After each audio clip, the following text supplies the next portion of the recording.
Hello guys, welcome to Scion What If. So in this video, we will see what if Goku entered the Marvel Universe. If you enjoy these kinds of stories, don't forget to show us some love by hitting the like button and subscribing to the channel. Your support means the world to us. Now, let's start the story. Chapter 1, Stranger in a Strange Land. The air crackled with electricity as a blinding flash of light erupted over Central Park. The shockwave knocked joggers off their feet and sent pigeons scattering into the sky.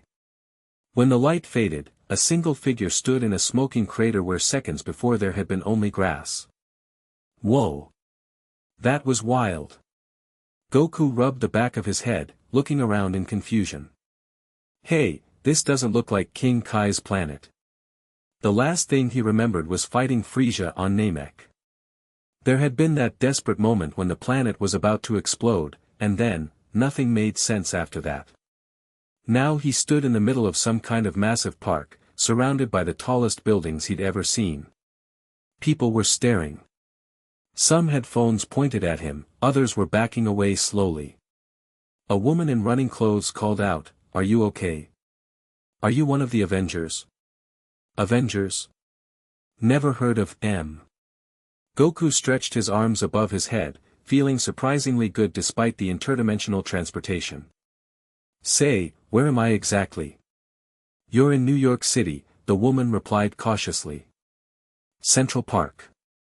New York? Goku scratched his head. Never heard of that either. Is it near West City? Before anyone could answer, sirens wailed in the distance. Aw man, I'm super hungry. Got any food around here? Goku's stomach growled loudly, emphasizing his point. The crowd kept their distance, murmuring among themselves. Goku noticed they were dressed strangely, nothing like the clothes back home. His orange GI stood out even more than usual. Guess I should figure out where I am, he muttered to himself, rising slowly into the air. The crowd gasped collectively. Goku grinned and waved before shooting upward, leaving a brief blue energy trail behind him. From above, the city sprawled out farther than he could see, countless tall buildings, roads filled with vehicles, and millions of tiny moving specks that were people. Nothing looked familiar. This definitely wasn't Earth, at least not his Earth. This is crazy. It's like a planet-sized city. His excitement grew. New places meant new fighters, new techniques, maybe even stronger opponents than Frieza. As Goku floated above the park, a red and blue figure swung between buildings on what looked like webs. Hey there! The figure called out, perching on a nearby rooftop. New in town. We usually don't get flying people in street clothes unless something big is happening. Goku descended to the rooftop. The person wore a full-body red and blue suit with a spider design. I'm Goku. And yeah, I just got here. Not sure how exactly.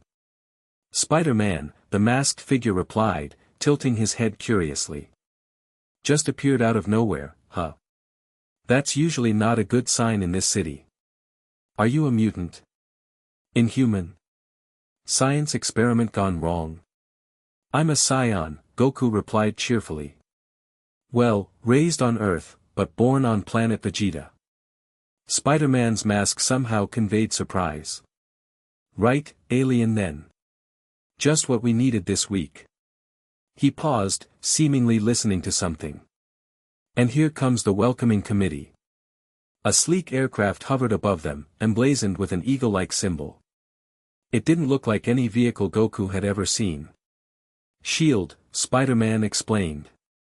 Government types who handle the weird stuff. Like spontaneously appearing flying guys. They want to fight? Goku asked, a hint of excitement in his voice. No. No fighting. They just want to talk. Probably. Spider-Man waved his hands frantically. The aircraft's side door opened, and a woman with red hair and a skin-tight black suit jumped out, landing gracefully on the rooftop. Ma'am, this is, Spider-Man started. We monitored the energy spike, she cut him off. It registered higher than an atomic explosion, yet contained to a 5-foot diameter. She turned to Goku. I'm Agent Romanoff. Care to explain who you are and how you got here without leveling half of Manhattan? Goku shrugged. Wish I knew. 1 second I was on planet Namek fighting Frieza, next second, boom, I'm here. I'm Son Goku. Frieza? Namek? Romanoff raised an eyebrow. Yeah. Frieza's this really strong alien tyrant who was trying to use the Dragon Balls to become immortal, but, save it for the debriefing, she interrupted. We'd like you to come with us. Some people want to talk to you. Spider-Man stepped forward. He seems harmless. Well, not harmless, the flying suggests he's definitely not harmless, but you know, not hostile. Goku's stomach growled again, louder this time. Any chance you guys have food where we're going? I'm starving. Romanoff and Spider-Man exchanged glances. We can arrange something, Romanoff said carefully. If you'll come willingly. Sure. Goku floated a few inches off the rooftop. Lead the way. We have the aircraft, race ya there. With that, Goku shot up toward the hovering craft, leaving both heroes staring after him. Inside the aircraft, agents reached for weapons as Goku suddenly appeared at the open door. Hi. I'm supposed to follow you guys somewhere. He waved cheerfully. The pilot's voice crackled over the comms. Sir, Director Fury wants the subject taken to the tower, not the helicarrier. The tower it is, replied a stern-looking agent, gesturing for Goku to sit. Romanoff climbed aboard moments later. I see you've met our visitor. The flight was short but filled with Goku pressing his face against the window, pointing excitedly at landmarks and asking questions the agents largely ignored. They approached a massive tower with a stylized, near the top. Avengers Tower, Romanoff explained as they landed on a platform. Home base for Earth's mightiest heroes. Heroes, huh? Are they strong? Goku's eyes lit up. Some of the strongest people on the planet. Awesome. I can't wait to meet them. The doors to the tower slid open as they approached, revealing a vast, high-tech lounge area where several people waited. A man in an immaculate suit with a glowing circle in his chest. A tall, muscular blonde man holding what looked like a hammer. A serious-looking man in a red, white, and blue outfit. Welcome to the Avengers Tower, said the man with the glowing chest piece. I'm Tony Stark. We detected your arrival. Quite the entrance. I'm Goku. Nice to meet you. He looked around eagerly. This place is amazing. Way fancier than Master Roshi's house. The blonde man stepped forward, eyeing Goku with interest. I am Thor, son of Odin. You are not of this world. Nope. Well, I'm from Earth, but I guess not this Earth. Everything looks different here. The third man extended his hand. Steve Rogers. People call me Captain America. Goku shook it enthusiastically. You guys are all heroes. Do you fight strong enemies? Some of the strongest in the universe, Thor replied with pride. Great. Maybe we can spar sometime. Goku's eyes practically sparkled at the thought. Tony Stark circled Goku, studying him. So you just appeared in Central Park. Through what? A wormhole? Portal? Interdimensional rift? No idea. I was fighting this really powerful bad guy named Frieza, the planet was about to explode, and then poof, New York. Jarvis, are you recording this? Tony asked the air. Every word, sir, replied a disembodied voice. Whoa. Who's that? Goku looked around for the source of the voice. Just my AI butler. Not important right now. What's important is figuring out how you got here and what it means for, you know, the fabric of reality. Captain Rogers cut in. Maybe we should let our guest sit down, get something to eat. He mentioned he was hungry. Starving. Goku confirmed. Food first, interdimensional crisis second, Tony agreed. Jarvis, order, everything. What do you like, Goku? Everything. And lots of it. The next hour was a revelation for the Avengers as they watched Goku demolish enough food to feed a small army. Pizza boxes, burger wrappers, and empty containers piled up while Goku explained, between mouthfuls, about the Dragon Ball universe, science, key energy, and his battle with Frieza. So let me get this straight, Tony said, watching in fascinated horror as Goku started on his 7th pizza. You're an alien warrior race, raised on Earth by an old martial arts master, and you fight other aliens and androids to protect your planet? Pretty much. Goku nodded, grabbing another slice. Though I mostly fight because it's fun. Getting stronger is what I live for. Thor laughed heartily. I like this one. He reminds me of the warriors of Asgard. What exactly can you do? Captain Rogers asked. Agent Romanoff mentioned you can fly. Oh, lots of stuff. Flying, super strength, energy blasts, teleportation, well, I'm still working on that one. Plus, I know tons of fighting techniques. Tony raised an eyebrow. Maybe a demonstration. We have a training room that's designed to handle the Hulk. Should be able to take whatever you dish out. Goku's face lit up. That sounds perfect. The training room was enormous, reinforced walls, various obstacles, and targeting systems. The Avengers gathered behind a protective barrier while Goku walked to the center of the room. Jarvis, start recording all energy outputs, Tony instructed.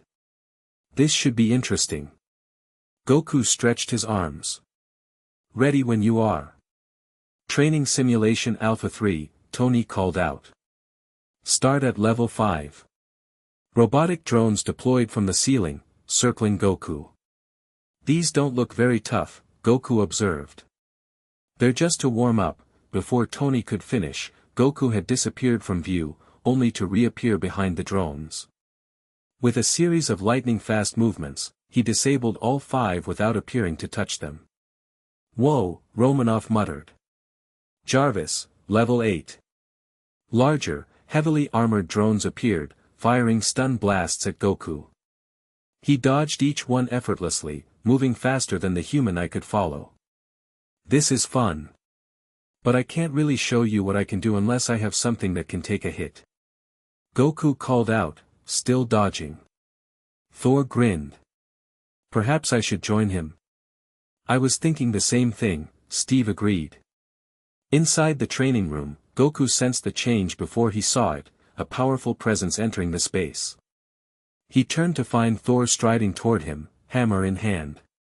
They tell me this room can withstand our might, Thor said with a grin. Shall we test that claim, warrior from another world? Goku's face split into an excited smile. Now we're talking.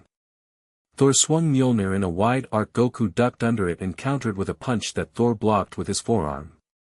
The impact created a shockwave that rattled the observation window. He's matching Thor blow for blow, Steve observed. The energy readings are off the charts, Tony murmured, staring at his tablet. This key energy he mentioned, it's unlike anything in our database. In the training room, the pace of combat accelerated.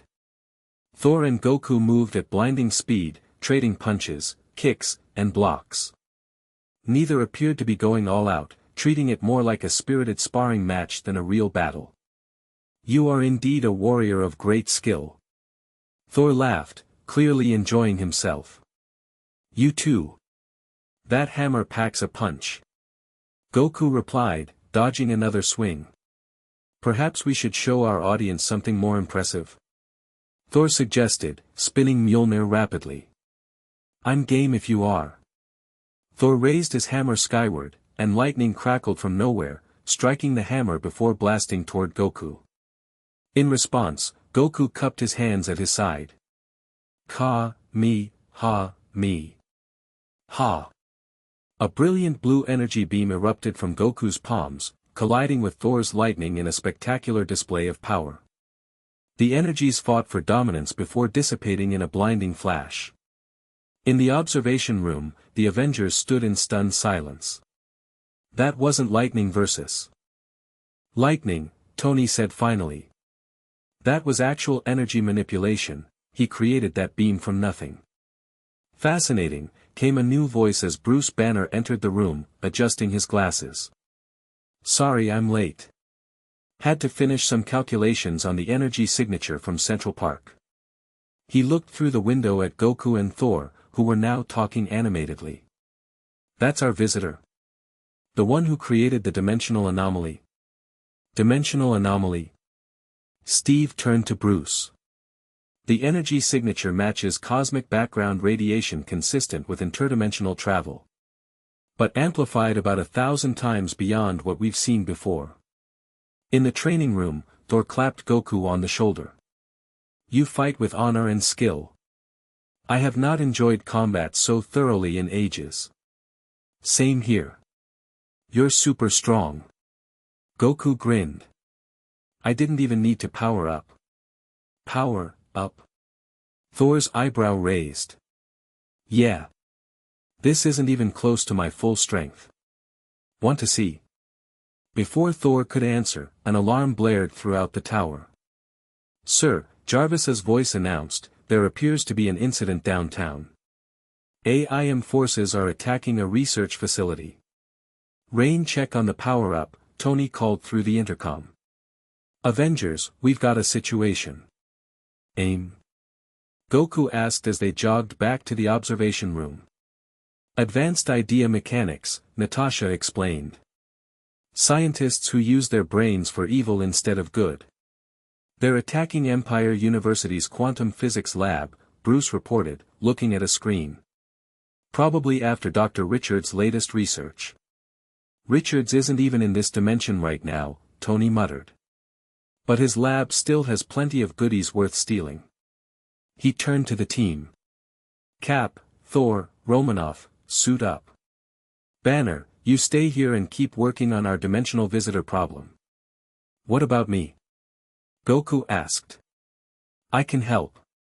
The Avengers exchanged looks. No offense, Tony said, but we don't know enough about you yet. For all we know, you could be connected to this attack somehow. I'm not. I just want to help. Goku protested. Plus, I'm bored sitting around. Steve studied Goku's face, then nodded. He comes with us. If he wanted to cause trouble, he's had plenty of chances already. Fine, Tony conceded. But stay close to Thor.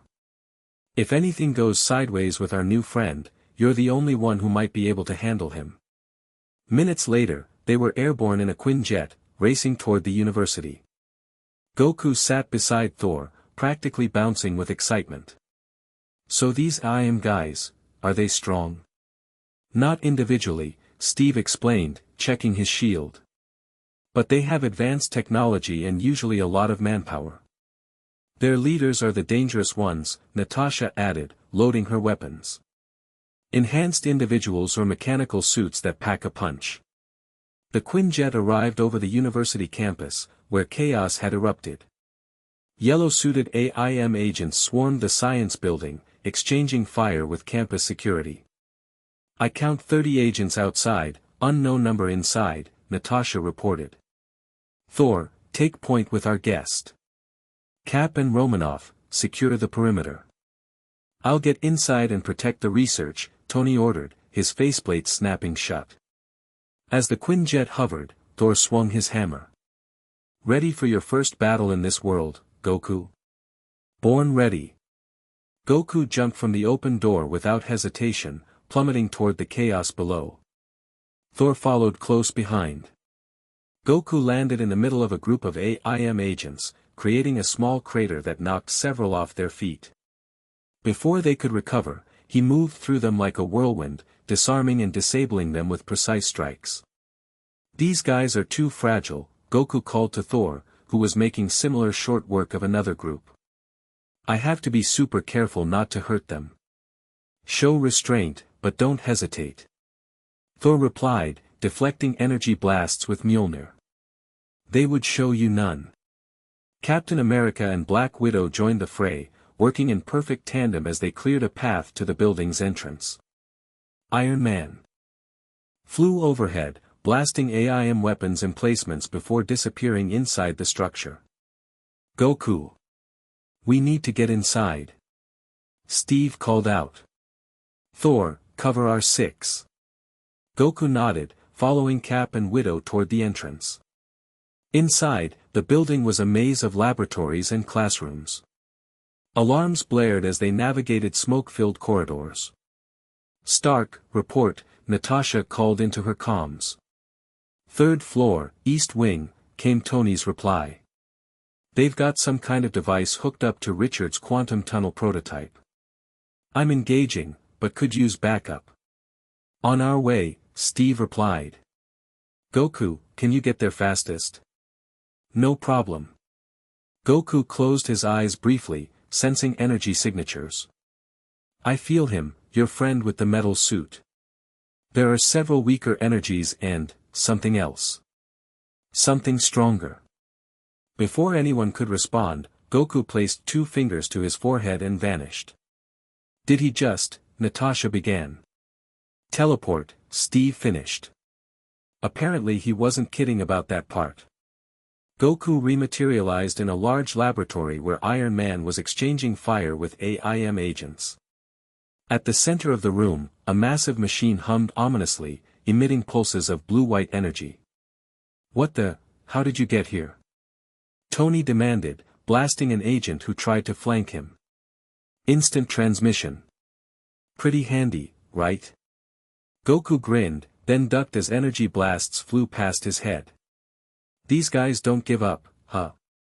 They're after the quantum tunnel. If they get it working, they could open doorways to other dimensions, other universes. Like mine. Possibly. Tony flew toward the machine. Cover me while I shut it down. Goku nodded, then turned to face the remaining AIM agents. You guys might want to surrender. I don't want to hurt you. The agents responded by opening fire. Goku sighed, then moved at blinding speed, disarming them one by one. He pulled his punches carefully, just enough force to knock them unconscious without causing serious harm.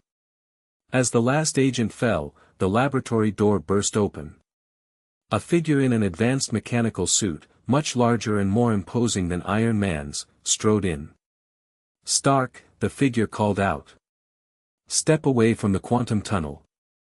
Sorry, MODOK, not happening, Tony replied without turning around. Your dimensional shopping spree is cancelled. The massive-headed being in the suit floated several feet off the ground, mechanical arms extending menacingly. You fail to grasp the importance of this moment.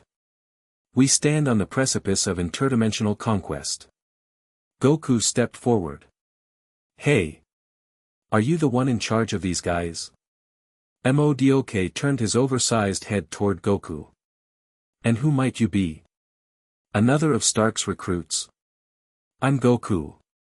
And I'm actually from another dimension myself. So I'd appreciate if you didn't, conquer it. Fascinating. MODOK's eyes narrowed. Your arrival coincides perfectly with our experiment. Perhaps you're the proof of concept we needed. Whatever you're thinking, stop thinking it, Tony called out, still working on the machine. This guy took on Thor for fun. You don't want to mess with him. We'll see about that. MODOK raised his mechanical arms, and energy began gathering at his fingertips. AIM has contingencies for everything, even interdimensional interlopers. The blast that erupted from MODOK's hands would have leveled half the building, if it had hit anything. Goku stood his ground, hands outstretched, catching the energy beam and holding it at bay. The force pushed him back several inches, his boots leaving skid marks on the floor, but his smile never faltered. Not bad. Goku called out over the roar of energy. But check this out. With a shout, Goku redirected the beam upward, where it blasted through the ceiling and dissipated harmlessly in the sky. Before Modok could react, Goku was directly in front of him, moving faster than the human eye could track. My turn. Goku's punch connected with Modok's force field, creating a spiderweb of cracks across its surface. The villain reeled backward, stunned by the sheer force. Impossible. That shield withstands tank shells. I'm not a tank shell, Goku replied cheerfully, following up with a kick that shattered the force field completely. Just then, Captain America, Black Widow, and Thor burst into the laboratory. We're here too, Steve began, then stopped. Looks like you've got things under control. Almost done with the quantum tunnel, Tony reported. Just need to reverse the polarity and, there. The machine's humming changed pitch, and the energy pulses began to contract rather than expand. Modok, seeing his plan unraveling, made a desperate move. If I cannot have interdimensional access, then neither shall you. He fired a concentrated beam at the machine's control panel. No! Tony shouted, too late to stop the blast. Goku moved without thinking, intercepting the beam with his body. The force knocked him into the quantum tunnel, and suddenly the laboratory was filled with blinding light. Energy coursed through the machine, around Goku, and outward in concentric rings. What's happening? Steve shouted over the noise. The tunnel's destabilizing. Tony yelled back. It's creating some kind of feedback loop with Goku's energy. Goku stood within the heart of the energy storm, his body glowing with power. He didn't appear to be in pain, if anything, he looked fascinated by what was happening. Guys! I think I can control this, he called out. Stand back. Goku, don't. Thor stepped forward, but a wave of energy pushed him back. Inside the maelstrom, Goku closed his eyes and focused. He could feel the dimensional energies swirling around him, chaotic but somehow familiar. It reminded him of gathering energy for the spirit bomb, drawing power from everything around him, but in reverse. Instead of pulling energy in, he needed to stabilize what was already here. With a deep breath, Goku began to regulate his ki, matching the frequency of the quantum tunnel's energy. Gradually, the chaotic storm began to calm. It's working, Tony marveled, watching the readings on his HUD. He's actually stabilizing the dimensional rift. The light receded, contracting around Goku until it was just a faint aura surrounding his body. With one final push of energy, he sealed the rift completely. The quantum tunnel powered down, smoking but intact. In the sudden silence, Modok tried to escape. A well-placed shield throw from Captain America knocked him from the air, and Black Widow was on him in an instant, disabling his suit with specialized EMP discs. That was awesome! Goku exclaimed, pumping his fist in the air. I've never felt energy like that before. You just contained a dimensional collapse, Tony said, faceplate retracting to reveal his shocked expression. That should have been impossible. Thor approached Goku, clapping him on the shoulder. Well done, warrior. Your power is indeed impressive. The way you redirected that energy. Steve shook his head in amazement. I've never seen anything like it. It's not that different from the spirit bomb, Goku explained. Just had to find the right flow and work with it, not against it. Natasha, having secured Modok, joined them. Did anyone understand what he just said? Not a word, Tony replied, but I want to learn. After S.H.I.E.L.D. arrived to take custody of Modok and the remaining AIM agents, the team returned to Avengers Tower. Bruce Banner was waiting, surrounded by holographic displays of energy readings. These readings from the quantum tunnel are incredible, he said as they entered. Whatever you did, Goku, it's given us more data on interdimensional physics than we've collected in years. All I did was balance the energy, Goku replied modestly. It was kind of fun, actually. Fun, he says, Tony muttered. Nearly collapsing the fabric of spacetime is fun. Thor laughed. He reminds me of myself in my younger days. Bruce adjusted his glasses. The good news is, I think I understand how you got here, Goku. The bad news is, getting you back to your dimension won't be easy. Goku's expression turned thoughtful. That's okay. I'm in no rush. This world seems pretty exciting. Plus, I've got new friends to train with. He grinned at Thor. Speaking of which, Thor said, you mentioned something about powering up before we were interrupted. Oh yeah. Want to see now? The team exchanged glances. Maybe somewhere more remote. Steve suggested. There's an abandoned shield testing ground upstate, Natasha offered. Designed for Hulk containment trials. Perfect. Tony clapped his hands. Road trip tomorrow. For now, our dimensional visitor needs rest and probably another metric ton of food. That evening, after another meal that left the Avengers' kitchen depleted, Goku stood on the tower's balcony, looking out over the twinkling lights of New York City.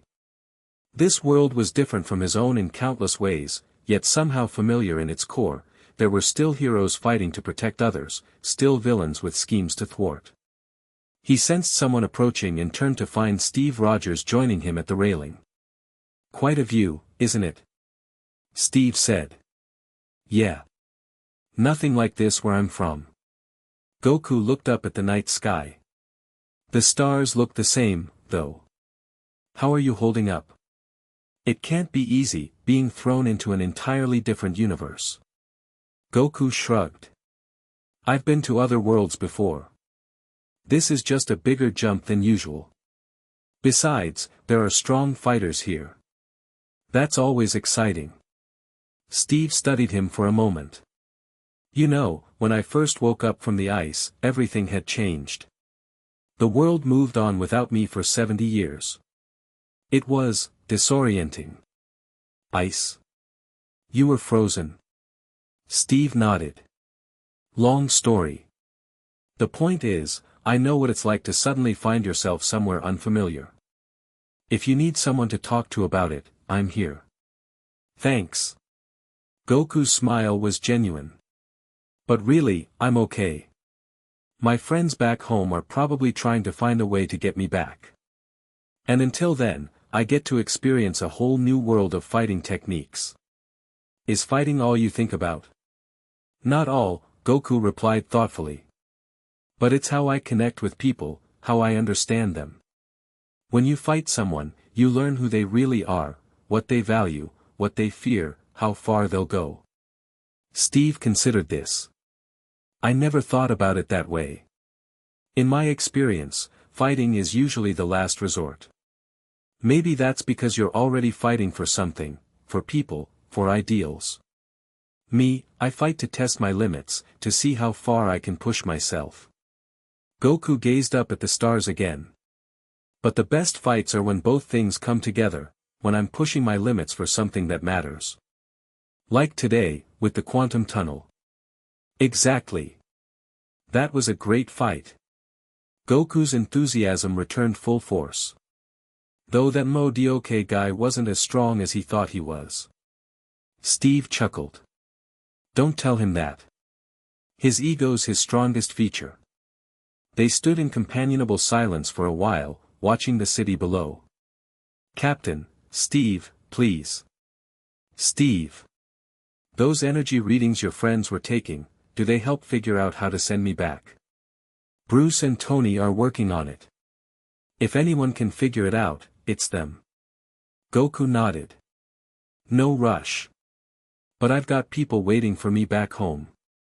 Friends, my son. You have a son? Steve asked, surprised. Yeah. Gohan. He's young, but already crazy strong. Takes after his mom's brains too, thankfully. Goku's smile turned wistful. He's probably worried about me. We'll get you back to him, Steve promised. In the meantime, we could use your help with some of the threats we face here. If you're willing. Are you kidding? Of course I'm willing. Goku's excitement bubbled over. Fighting alongside the Avengers. That sounds amazing. Inside the tower, Tony Stark and Bruce Banner were deep in conversation, surrounded by holographic displays of quantum equations and energy readings. These numbers don't make sense, Bruce muttered, pinching the bridge of his nose. The energy output when he contained that rift, it's orders of magnitude beyond anything we've recorded before. And yet he stands there like it was a light workout, Tony added, manipulating a 3D model of what appeared to be Goku's energy signature. What if we're thinking about this all wrong? How so? We're trying to understand his energy in scientific terms, but what if it's more mystical? Tony looked pained even saying the word. Much as I hate to admit it, we might need to consult Strange on this one. Bruce raised an eyebrow. That bad, huh? Look at this, Tony expanded one of the displays. When Goku contained that rift, the energy signature matched cosmic background radiation, but with patterns similar to what Strange calls mystical harmonics. It's like his life force, this key energy he talks about, bridges the gap between science and magic. Which might explain how he ended up here in the first place, Bruce realized. A convergence of physical and mystical dimensional forces. Exactly. And if we're going to get him home, their conversation was interrupted as Thor entered the lab. My friends. I bring news from Asgard. His expression was unusually serious. I spoke with Heimdall about our visitor. He says something has disturbed the cosmic balance, something beyond Goku's arrival. What do you mean? Bruce asked. Heimdall cannot see Goku's home dimension clearly, it is as if something blocks his sight. But he senses a dark power stirring, one that may have had a hand in bringing Goku to our world. Tony and Bruce exchanged concerned glances. So he didn't just randomly pop in because of some interdimensional accident? Tony asked. Heimdall believes not. He thinks Goku was brought here deliberately, though by whom or what, he cannot say. Bruce removed his glasses, rubbing his eyes. We should tell him. Not yet, Tony decided. Let's get more information first. No need to worry our dimension-hopping friend until we know more. Out on the balcony, oblivious to this conversation, Goku continued chatting with Steve about fighting techniques and battle strategies. His first day in the Marvel Universe had been full of surprises, new allies, and a decent fight. If this was any indication of what was to come, he was in for quite an adventure. As night deepened over New York City, elsewhere in the world, in a castle nestled in the mountains of Eastern Europe, a cloaked figure reviewed footage of the day's events in Manhattan. The quantum tunnel incident, the strange visitor who contained the dimensional rift, the display of power unlike anything seen on this earth before. Most fascinating, Dr. Doom murmured to himself. A being of such power, from another dimension entirely. His energy could be the key I've sought. Doom turned to a complex machine humming in the corner of his laboratory. Perhaps the interdimensional traveler will help me solve my problem, whether he intends to or not. Chapter 2, New Allies, New Enemies. The morning sun hit Goku's face as he stood on the roof of Avengers Tower, eyes closed in meditation. He'd woken before dawn, his psion body requiring little sleep compared to humans. The city below was just coming alive, the perfect time for some solo training. He moved through familiar kata, his orange gi bright against the morning sky. Each movement flowed into the next with practiced precision. To anyone watching, it might seem like a simple exercise, but Goku was manipulating his ki with each motion, maintaining perfect control. You're up early, came a voice from behind him. Goku didn't break his form as he smiled. Morning, Steve. I always train at dawn. Help center me for the day.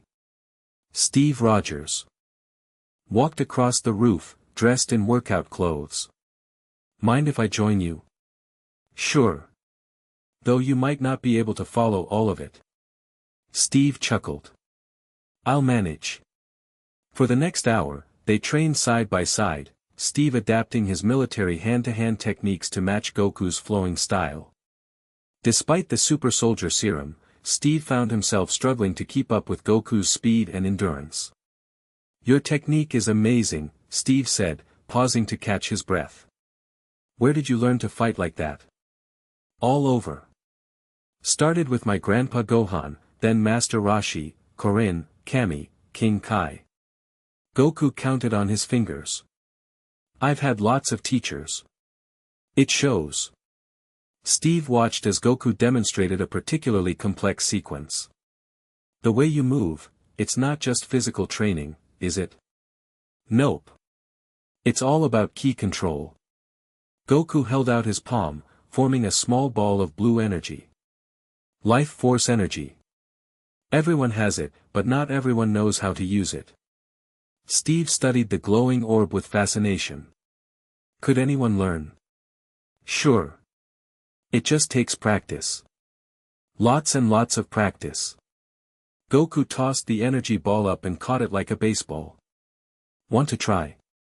Before Steve could answer, the roof door swung open, and Tony Stark emerged with a tablet in hand and dark circles under his eyes. "There you are. Been looking all over." Tony pointed at Goku. "Mind coming down to the lab? Banner and I have some questions about your energy thing." Goku closed his fist, dispersing the ki ball. "Sure. See you later, Steve." As they descended in the elevator, Tony eyed Goku curiously. "Do you ever stop smiling?" "Not if I can help it. What's the point of being grumpy?" "Fair enough." The elevator doors opened to reveal a massive laboratory filled with equipment. Bruce Banner looked up from a workstation, offering a tired smile. "Good morning, Goku. Thanks for coming down." "No problem. What's up?" Tony gestured to a platform surrounded by scanning equipment. "We'd like to analyze your energy signature. Might help us figure out how you got here and how to get you back." "Makes sense." Goku stepped onto the platform. "What do I need to do?"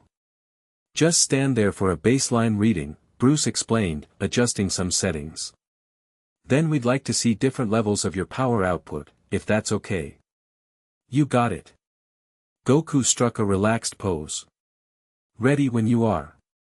The scanners hummed to life, projecting a three-dimensional model of Goku's body with swirling patterns of energy flowing through it. "This is remarkable," Bruce murmured. "His entire cellular structure is permeated with energy unlike anything I've ever seen.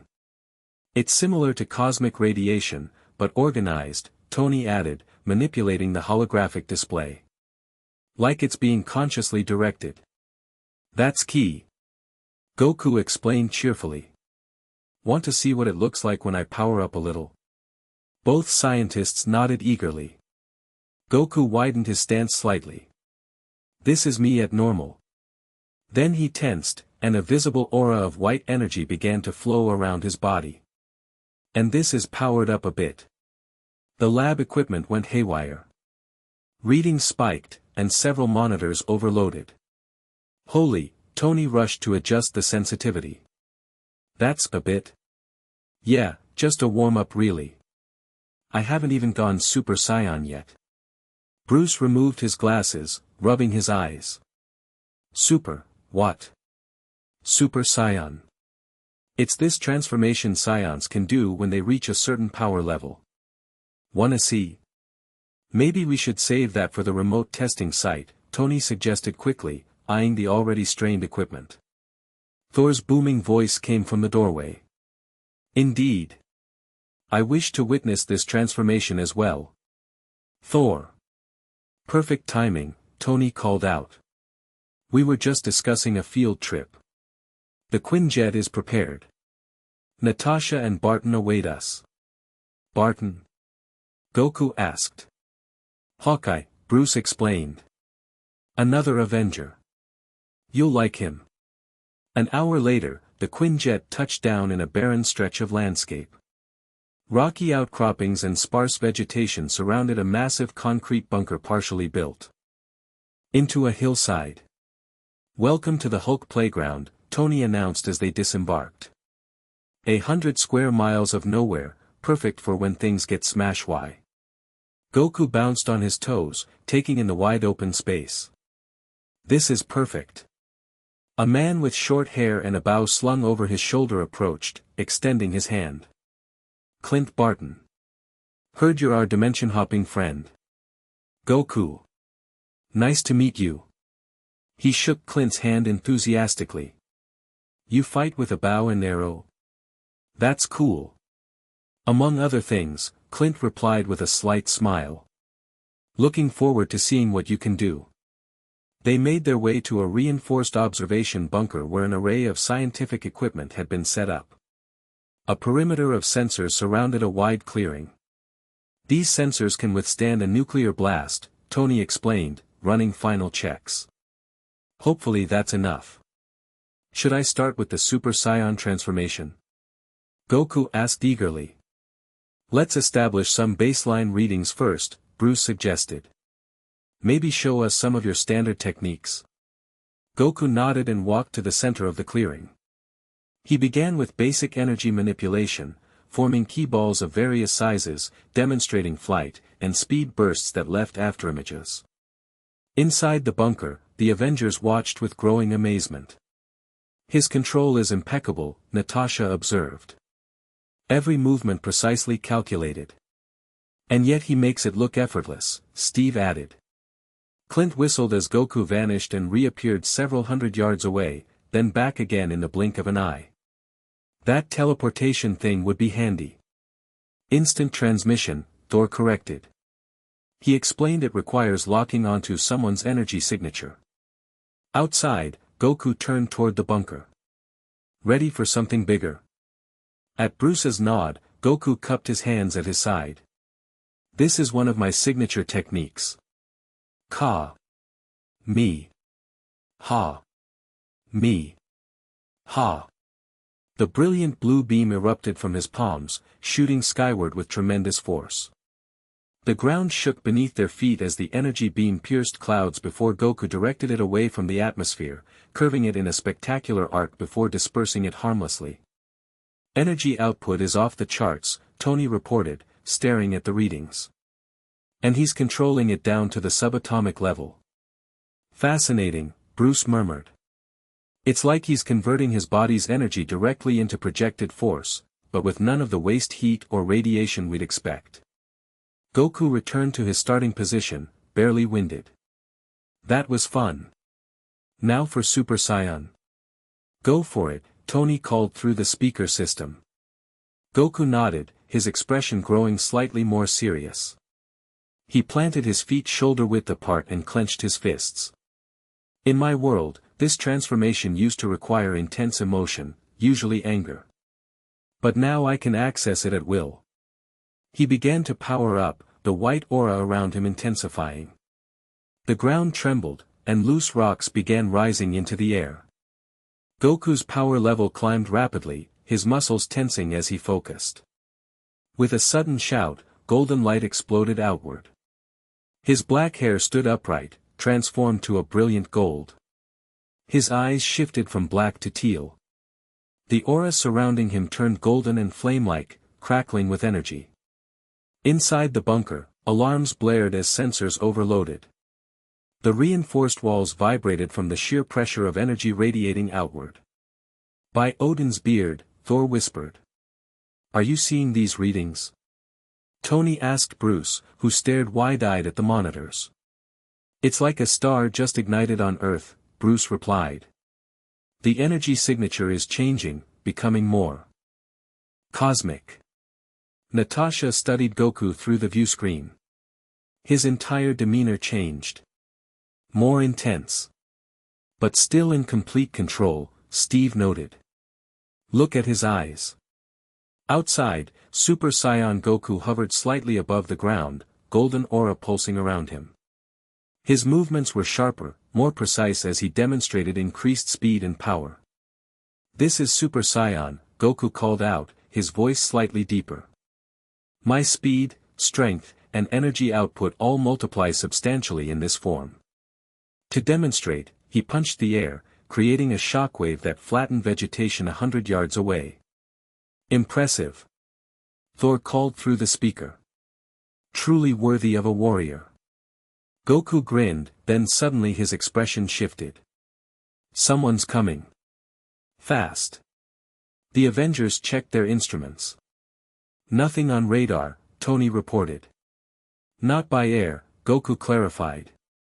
Underground. Seconds later, the Earth erupted as metallic forms burst from below, sleek, humanoid robots with skull-like faces. Doombots. Steve shouted, grabbing his shield. Everyone out there, now.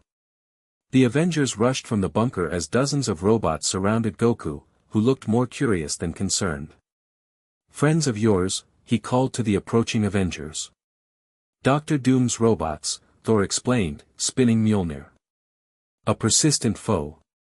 Stand down, Avengers, came an amplified voice as one larger Doombot stepped forward.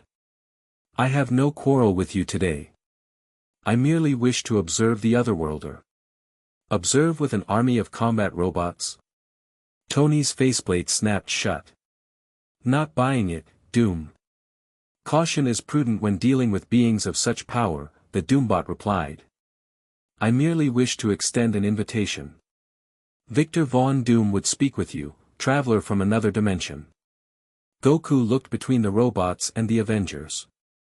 Who's Victor Von Doom? A dictator, genius, and would-be conqueror, Natasha explained tersely. Not someone you want to have coffee with. I assure you, my interest is purely scientific, the Doombot continued. I possess knowledge of dimensional transit that may aid your return home. Goku's expression brightened. You know how to get me back to my dimension. Doom knows many things others do not. Steve stepped forward.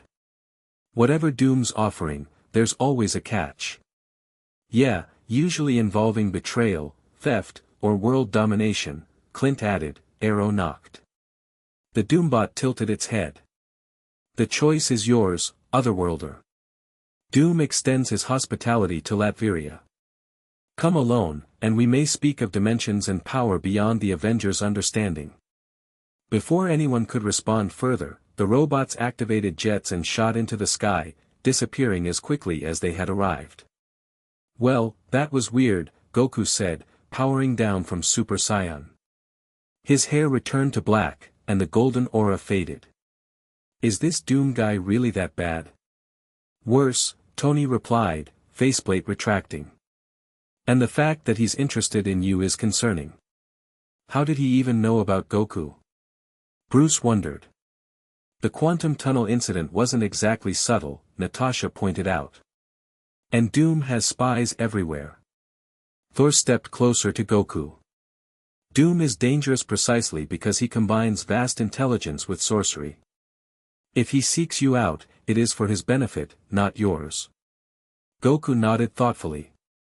Got it. So no solo trips to, what was it? Latveria?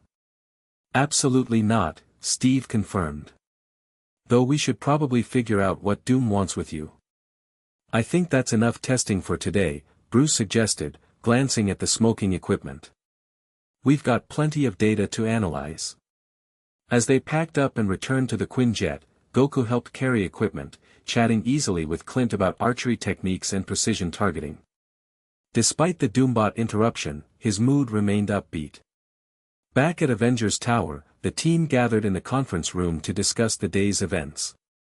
Doom's interest confirms our suspicion, Tony began, pulling up holographic displays. Goku's arrival wasn't random. The energy signature from his transformation matches frequencies we've detected at dimensional weak points, Bruce added.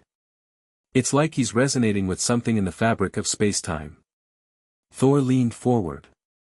Heimdall reports increased activity in the cosmic threads that bind the 9 realms. Something stirs between worlds. Great, Clint muttered. So we've got Doom sniffing around and some cosmic whatever brewing. Tuesday as usual. Goku, who had been unusually quiet, raised his hand like a schoolchild. Not to interrupt, but I'm still super hungry. Is there food? The tension broke as several Avengers laughed. I'll order in, Natasha offered, reaching for her phone. Preferences?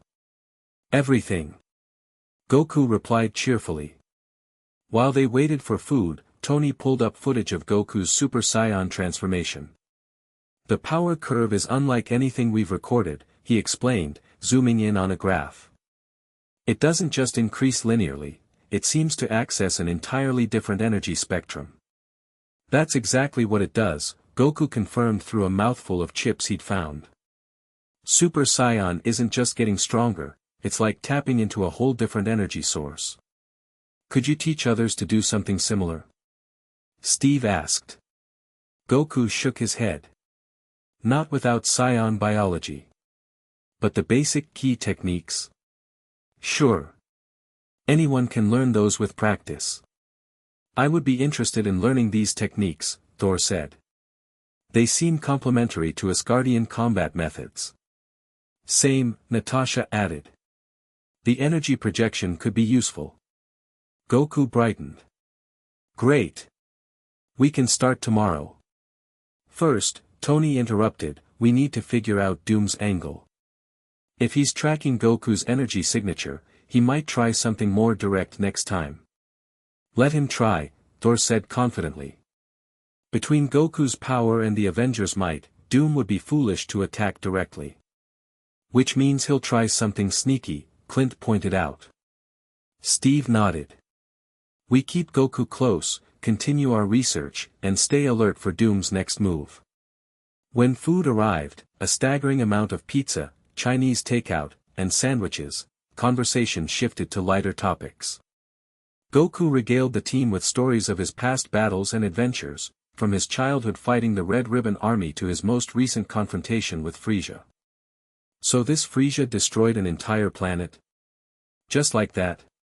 Clint asked, incredulous. With one finger, Goku confirmed. He was the strongest opponent I'd ever faced. Until I became Super Saiyan. And that happened because... Bruce prompted. Goku's expression grew momentarily solemn. He killed my best friend, Krillin. Right in front of me. Something snapped, all the rage I'd been holding back just exploded. The room fell silent as they absorbed this. That's how the transformation was triggered, Bruce realized. Extreme emotional trauma. Goku nodded. But now I can control it without the anger. It took practice. Thor raised his glass. To fallen comrades who inspire us to greater heights. Everyone joined the toast, and the mood gradually lightened again. Late that night, after most of the tower had gone to sleep, Goku found himself restless. The city lights beckoned, and he decided a nighttime exploration might help settle his mind. Slipping out through a window, he flew slowly over Manhattan, marveling at the vastness of the city. Landing atop the Empire State Building, he sat cross-legged, watching the city pulse below him. This world was so different from his own, more crowded, more complex in some ways. Yet people were people, wherever you went. Beautiful view, isn't it? Goku turned to find a caped figure hovering nearby, a man with a goatee and ornate robes. Whoa! Didn't sense you coming. Goku stood, instantly alert but not hostile. Who are you? Dr. Stephen Strange, master of the mystic arts.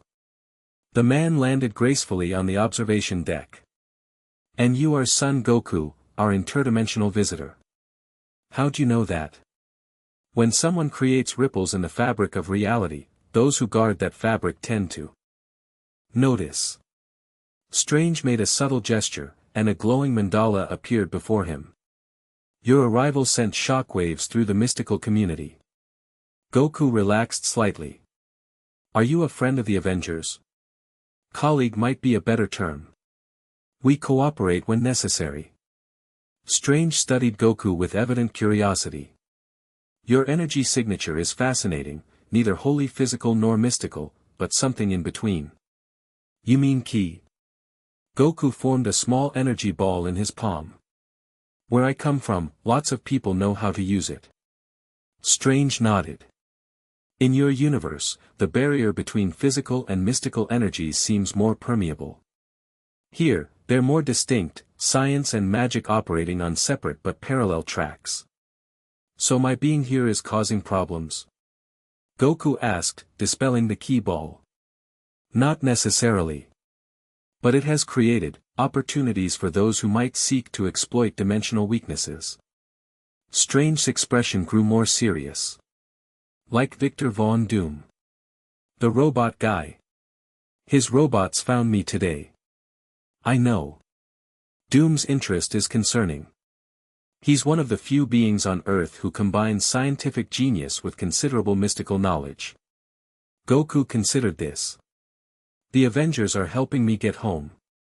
They're running tests and stuff. Stark and Banner are brilliant, but they approach this from a purely scientific angle. Your situation straddles multiple disciplines.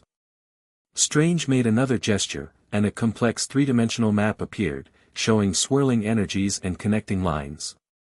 This is the multiverse as we understand it. Your universe exists somewhere beyond our mapped regions. Goku stared at the display with wide eyes. That's amazing. All these different universes. Indeed. And normally, travel between them requires enormous power or specific mystical knowledge. Strange zoomed in on a pulsing point in the display. But something has created a disturbance, a thinning of the barriers. Is that how I got here? Partially. But the disturbance alone wouldn't explain your transit. Something, or someone, directed that energy specifically to bring you here. Goku's expression turned serious. You think someone brought me here on purpose? Why? That, Strange replied, is the question we should all be asking. He dispelled the mystical display. I'll continue my research from the mystical side. In the meantime, be cautious, especially regarding Doom's overtures. Thanks for the warning, Goku said sincerely. Strange nodded. I should return to the sanctum. Dimensional disturbances rarely come singularly, there may be aftereffects requiring attention. Wait. Goku called as Strange began to levitate. That portal thing you do, can you teach me? Strange smiled slightly. My portals require specific magical knowledge and relics. But perhaps we could exchange techniques sometime. Your instant transmission method intrigues me. Deal. Goku extended his hand, which Strange shook before disappearing through a sparkling portal. Alone again, Goku looked out over the city with new thoughts swirling in his mind. Someone had brought him here deliberately. But who? And why? After flying back to Avengers Tower, Goku found Tony still awake in his lab, surrounded by holographic displays. Hey, Goku called, startling the inventor. Geez. Make some noise when you walk, Tony complained, hand over his arc reactor. What are you doing up? Couldn't sleep. Went exploring. Goku leaned against a workbench. Met someone named Dr. Strange. Tony's head snapped up. Strange found you. What did he want? Goku recounted their conversation. Tony listened intently, occasionally nodding or frowning. So our suspicion was right, Tony concluded. Your arrival was engineered. And now Doom's involved. Strange seemed worried about that, Goku noted. With good reason. If Doom's taking an interest in dimensional energy in you, it's never for anything good. Tony closed several displays with a wave. We should accelerate our timetable. Get you trained up on our world's threats while we figure out how to get you home. I like the training part. Goku brightened. When do we start? First thing tomorrow. Cap's already planning a regimen for you, not that you need physical training, but tactical integration with the team. Sounds good. Goku yawned suddenly. Guess I should try sleeping again. Tony nodded distractedly, already returning to his work. Jarvis will guide you to your room if you get lost. Thanks. Night, Tony. The next morning began with Goku joining several Avengers for breakfast, his portion dwarfing everyone else's combined. As promised, Steve had developed a training schedule, which he explained between Goku's massive bites of pancakes. "We'll start with basic team maneuvers," Steve said, showing a tablet with formation diagrams. "Then combat scenarios against various threat levels. And after lunch, you're with me and Bruce," Tony added. "We want to test compatibility between your energy and our tech." Thor entered the kitchen, armor already on. "And then you shall teach us these key techniques you promised." Goku swallowed a mouthful of eggs. "Busy day. I love it." The morning training session took place in a massive simulator room several floors below the penthouse. Holographic enemies and obstacles could be generated for realistic combat scenarios. Steve, Natasha, Clint, and Thor formed a core team with Goku. "The key to Avengers operations is complementary skills," Steve explained as they prepared. "We each bring different abilities to the table." "Makes sense," Goku nodded. "Like me and my friends back home. Piccolo's got range attacks, Krillin's got Destructo Disc, Gohan's got hidden power." "Exactly. Let's run Scenario 4, Jarvis. Urban conflict, hostile combatants with alien tech." Initiating Scenario 4, the AI replied. The room transformed into a city street under attack. Holographic civilians ran screaming as armored enemies fired energy weapons from behind overturned vehicles. "Civilians first," Steve ordered.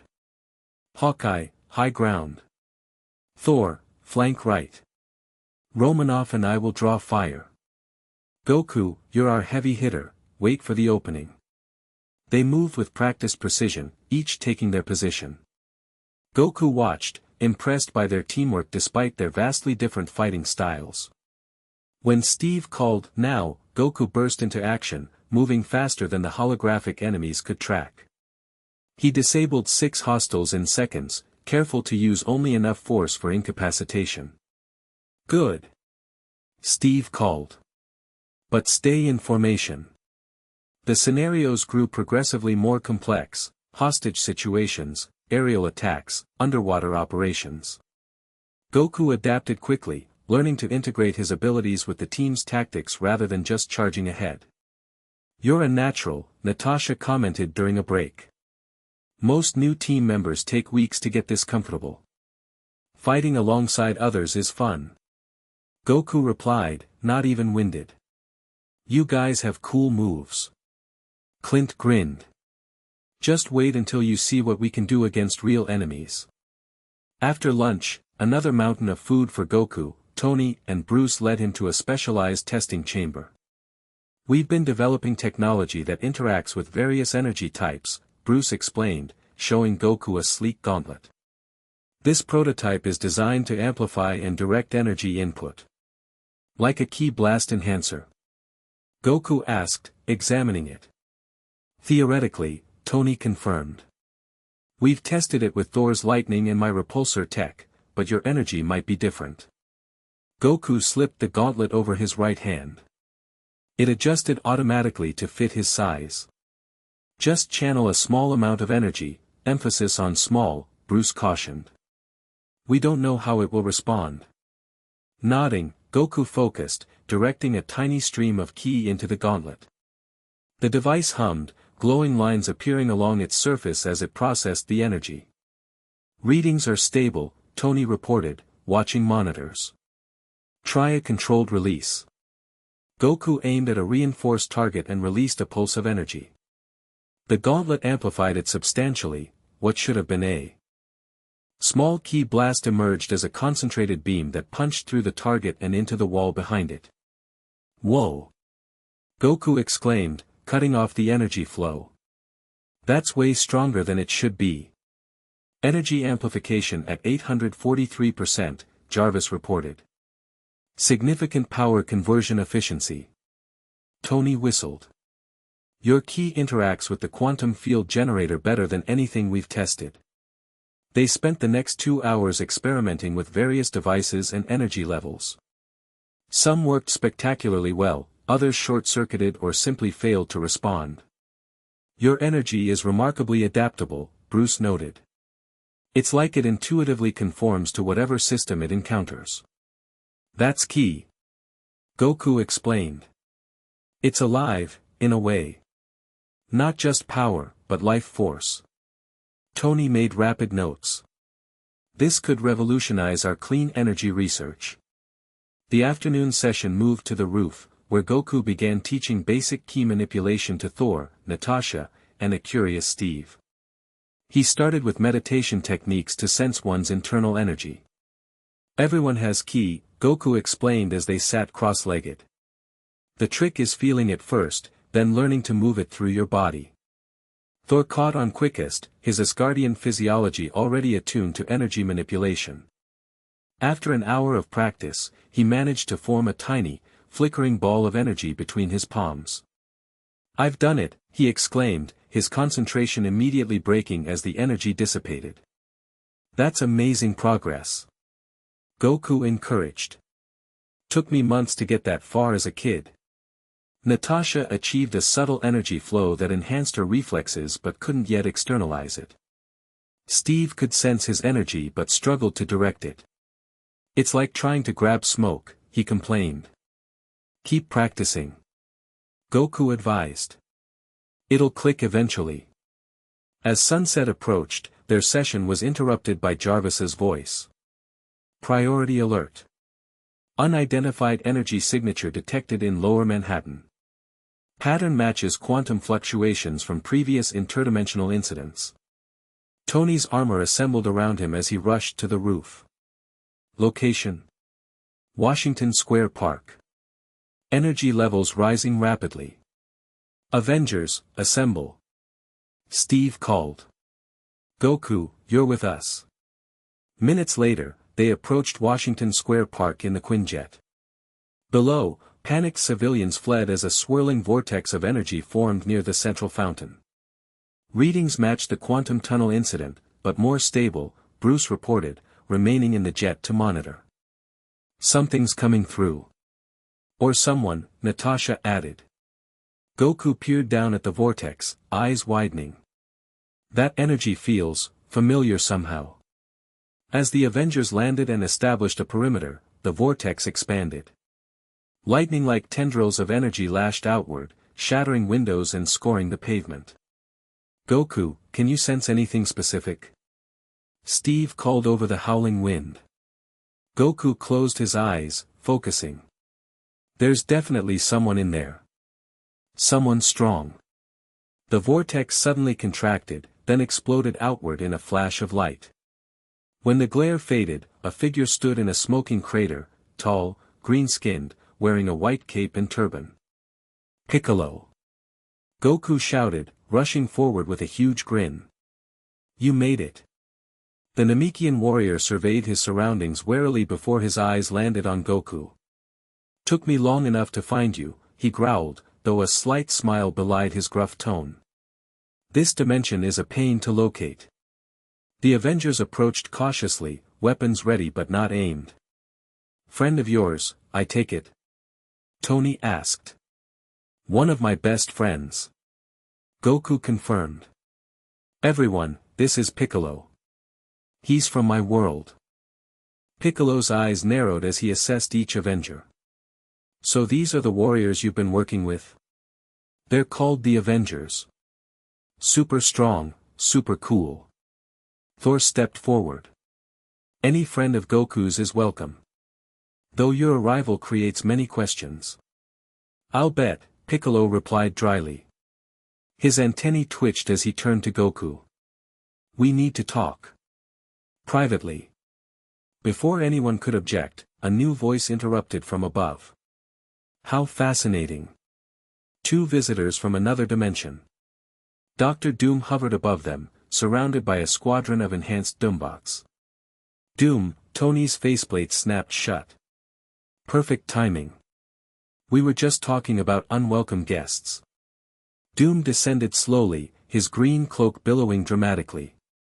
"I merely wish to observe this new arrival." The energy signature was most enlightening. Piccolo stepped forward, cape fluttering. "And you are?" "He's trouble," Goku supplied. "Dr. Doom." The guy I told you about with the robots. Ah. Piccolo's expression hardened. The one tracking interdimensional energy. Doom tilted his masked face. You're well informed for a new arrival.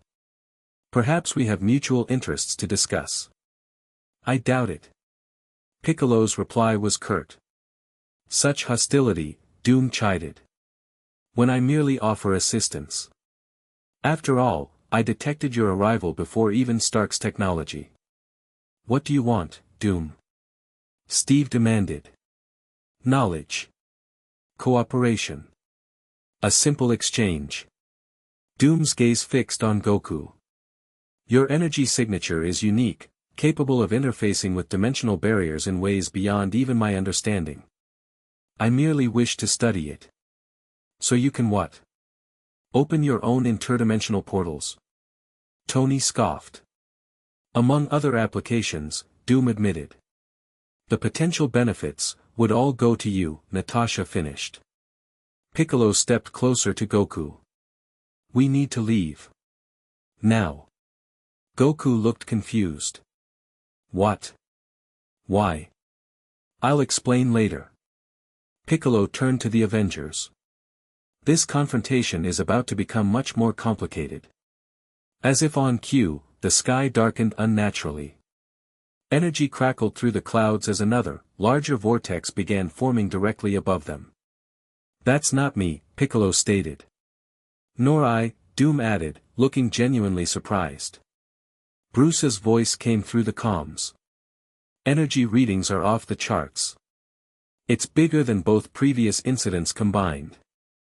The vortex pulsed, sending shockwaves that knocked several Doombots from the air and staggered the heroes on the ground. From within the swirling energy, a massive form began to emerge, armored in purple and black, with a helmet obscuring its features. No, Piccolo breathed, eyes wide.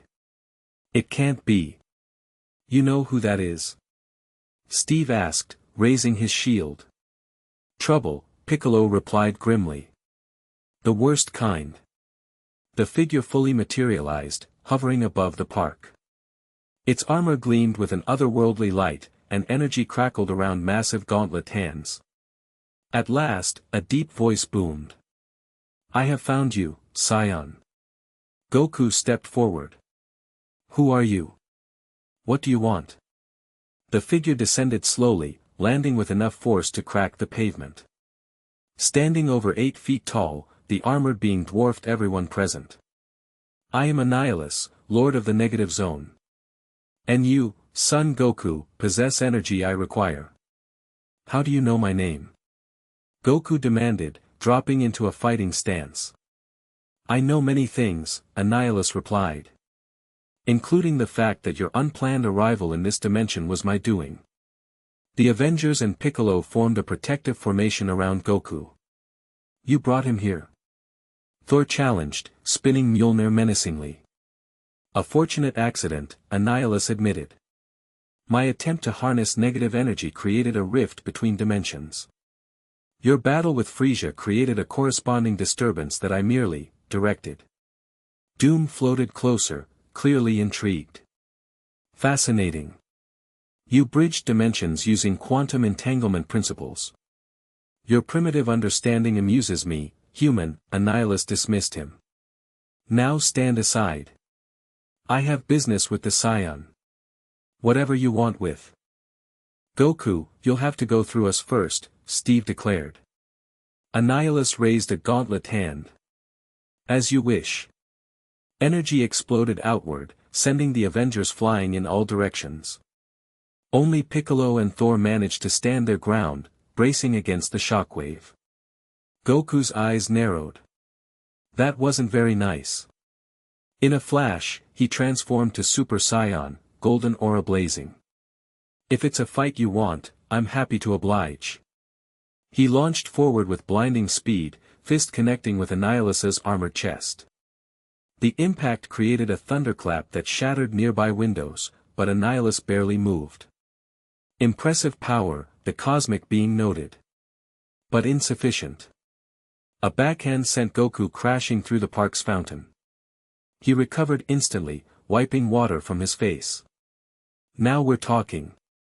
Goku's grin was fierce. "Been a while since I had a real challenge." Thor joined the fray, Mjolnir striking Annihilus from behind. The cosmic being staggered slightly. The Asgardian, Annihilus turned. "Your power is considerable, but irrelevant." Energy tendrils shot from his gauntlets, wrapping around Thor and slamming him repeatedly into the ground. Piccolo launched forward, firing energy blasts that Annihilus casually deflected. The Namekian, Annihilus observed. "You followed the Scion through the rift. Resourceful, but futile." As the battle intensified, the Avengers rejoined the fight. Iron Man fired his uni-beam while Hawkeye launched specialized arrows that exploded against Annihilus's armor. Captain America coordinated their attacks, looking for weaknesses while Black Widow deployed electronic countermeasures against the cosmic being's energy field. Doom observed from above, analytical rather than participatory. Goku shot back into the fray, moving faster than before. This time his attacks found purchase, denting Annihilus's armor in several places. "You're holding back," Goku accused as they exchanged rapid blows. "Show me your real power." "Very well." Annihilus's helmet opened slightly, revealing a grotesque insectoid face. He inhaled deeply, then exhaled a wave of negative energy that sent Goku tumbling backward. "The cosmic control rod gives me dominion over molecular structures," Annihilus explained, gesturing to a device embedded in his chest armor. "Your energy is unique, capable of stabilizing the dimensional rifts I require. So you just want to use me as a battery?" Goku landed beside Thor, who was pulling himself from a crater. "Not gonna happen. Your cooperation is preferred but not required." Annihilus raised both arms, and the air around Goku began to distort. "Your energy can be extracted." Piccolo appeared behind Annihilus, fingers pressed to his forehead. "Special beam cannon." The spiraling energy blast struck Annihilus's back, penetrating the armor at its thinnest point. Annihilus roared in pain, turning to face the Namekian. "You will suffer for that, Green One." The momentary distraction gave Goku an opening. He charged forward, fist glowing with concentrated ki. "This ends now." His punch connected with the cosmic control rod, causing it to crack. Energy discharged wildly, coursing through Annihilus's armor. "No," the cosmic being howled. "The rod is unstable." Tony's voice came through the comms. "Everyone fall back. That thing's going critical." The Avengers retreated as Annihilus struggled to contain the cascading energy failure. Goku grabbed Piccolo and used instant transmission to regroup with the others. "We need to contain that explosion," Steve urged. "It could level half of Manhattan." Goku nodded grimly. "I can handle it." "Not alone," Piccolo countered. "That's negative energy, it'll drain your life force on contact." "Then we do it together," Thor declared, stepping forward. From his vantage point, Doom made a decision. He descended rapidly, green energy flowing from his gauntlets to surround Annihilus. "Doom?" Tony asked incredulously. "What are you doing?" "Preserving valuable research material," Doom replied coolly. "And perhaps saving your city in the process." The combined efforts of Doom's mystic energy, Thor's lightning, and a containment field from Iron Man's suit managed to stabilize the cosmic control rod temporarily. "It won't hold for long," Doom warned. "The dimensional energies are still cascading." Goku looked to Piccolo. "Remember that time with Cell? When he was about to explode?" Piccolo's eyes widened. "You're not suggesting, it's the only way?" Goku stepped forward, placing a hand on Annihilus's armor. "Everyone, stand back." "Goku, what are you doing?" Steve demanded. "Taking him somewhere safe to explode." Goku focused, 2 fingers to his forehead. "Be right back."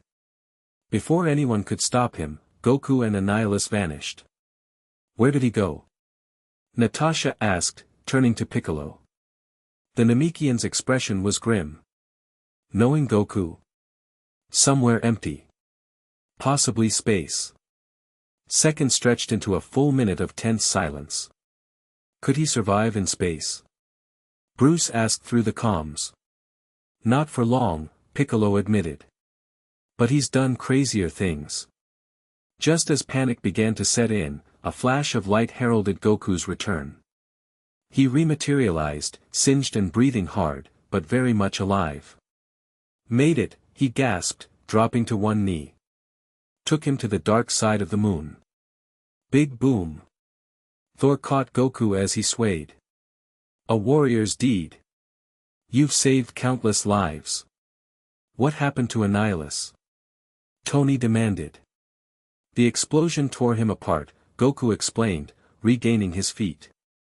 But weird thing, right before I teleported away, I saw something leave his body. Like a spirit or energy being.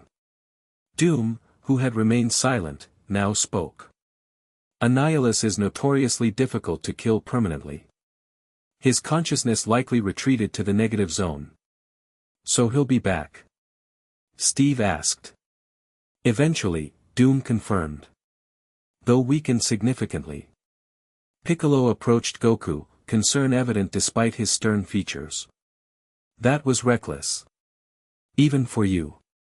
Worked though, didn't it? Goku grinned weakly. Doom surveyed the damaged park.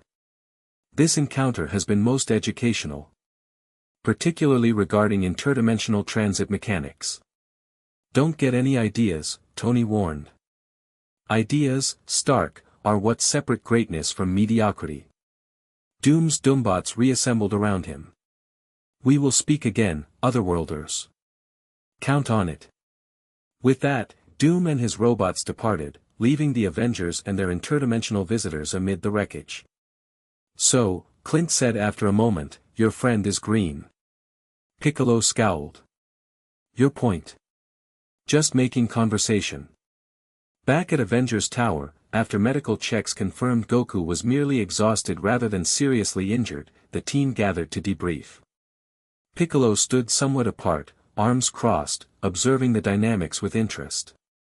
Annihilus claimed responsibility for Goku's arrival, Steve summarized. Says it was an accident, but he tracked the energy signature. Not entirely accurate, Piccolo interjected. From what I gathered tracking Goku here, the initial rift was created by Annihilus, but something else directed Goku specifically through it. Bruce leaned forward. Something else? Like what? Unknown, Piccolo admitted. But powerful. I sensed traces of it when forcing my way through the dimensional barrier. Tony pulled up holographic displays. The energy readings from today's incident don't fully match our previous data. There's a third signature overlapping both Goku's and Annihilus's energy patterns.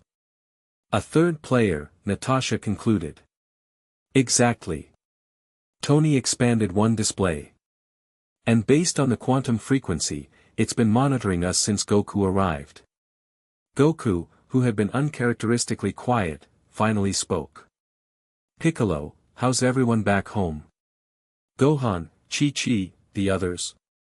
Worried, Piccolo replied bluntly. But safe. Gohan helped me locate your energy signature across dimensions. How'd you even get here? Clint asked. Goku arrived through some kind of accident, but you came through deliberately. Piccolo unfolded his arms. Once we determined which dimension Goku had been pulled into, Bulma and I worked on a device to temporarily open a similar rift. It was a one-way trip. So you're stuck here too, Bruce realized. For now, Piccolo agreed. The device needs time to recharge for a return journey. How much time? Steve asked. At least a week, possibly longer. Dimensional travel consumes enormous energy. Well, Tony clapped his hands together, guess we've got 2 interdimensional house guests now. Hope you like Earth food, Green Bean. Piccolo's expression remained stoic. I subsist primarily on water. Seriously? Clint asked. Namekian biology, Goku explained. Super efficient. Thor approached Piccolo with interest. You fought well against Annihilus. Your techniques would make Asgardian warriors envious. Thanks. I think. As the conversation continued, Bruce pulled Tony aside. The energy signature monitoring us, Bruce whispered. I've been running comparisons. It matches readings from the convergence event. Tony's eyes widened. Are you saying, I don't know for certain. But the quantum harmonic is similar to readings from known celestial technology. Great, Tony muttered.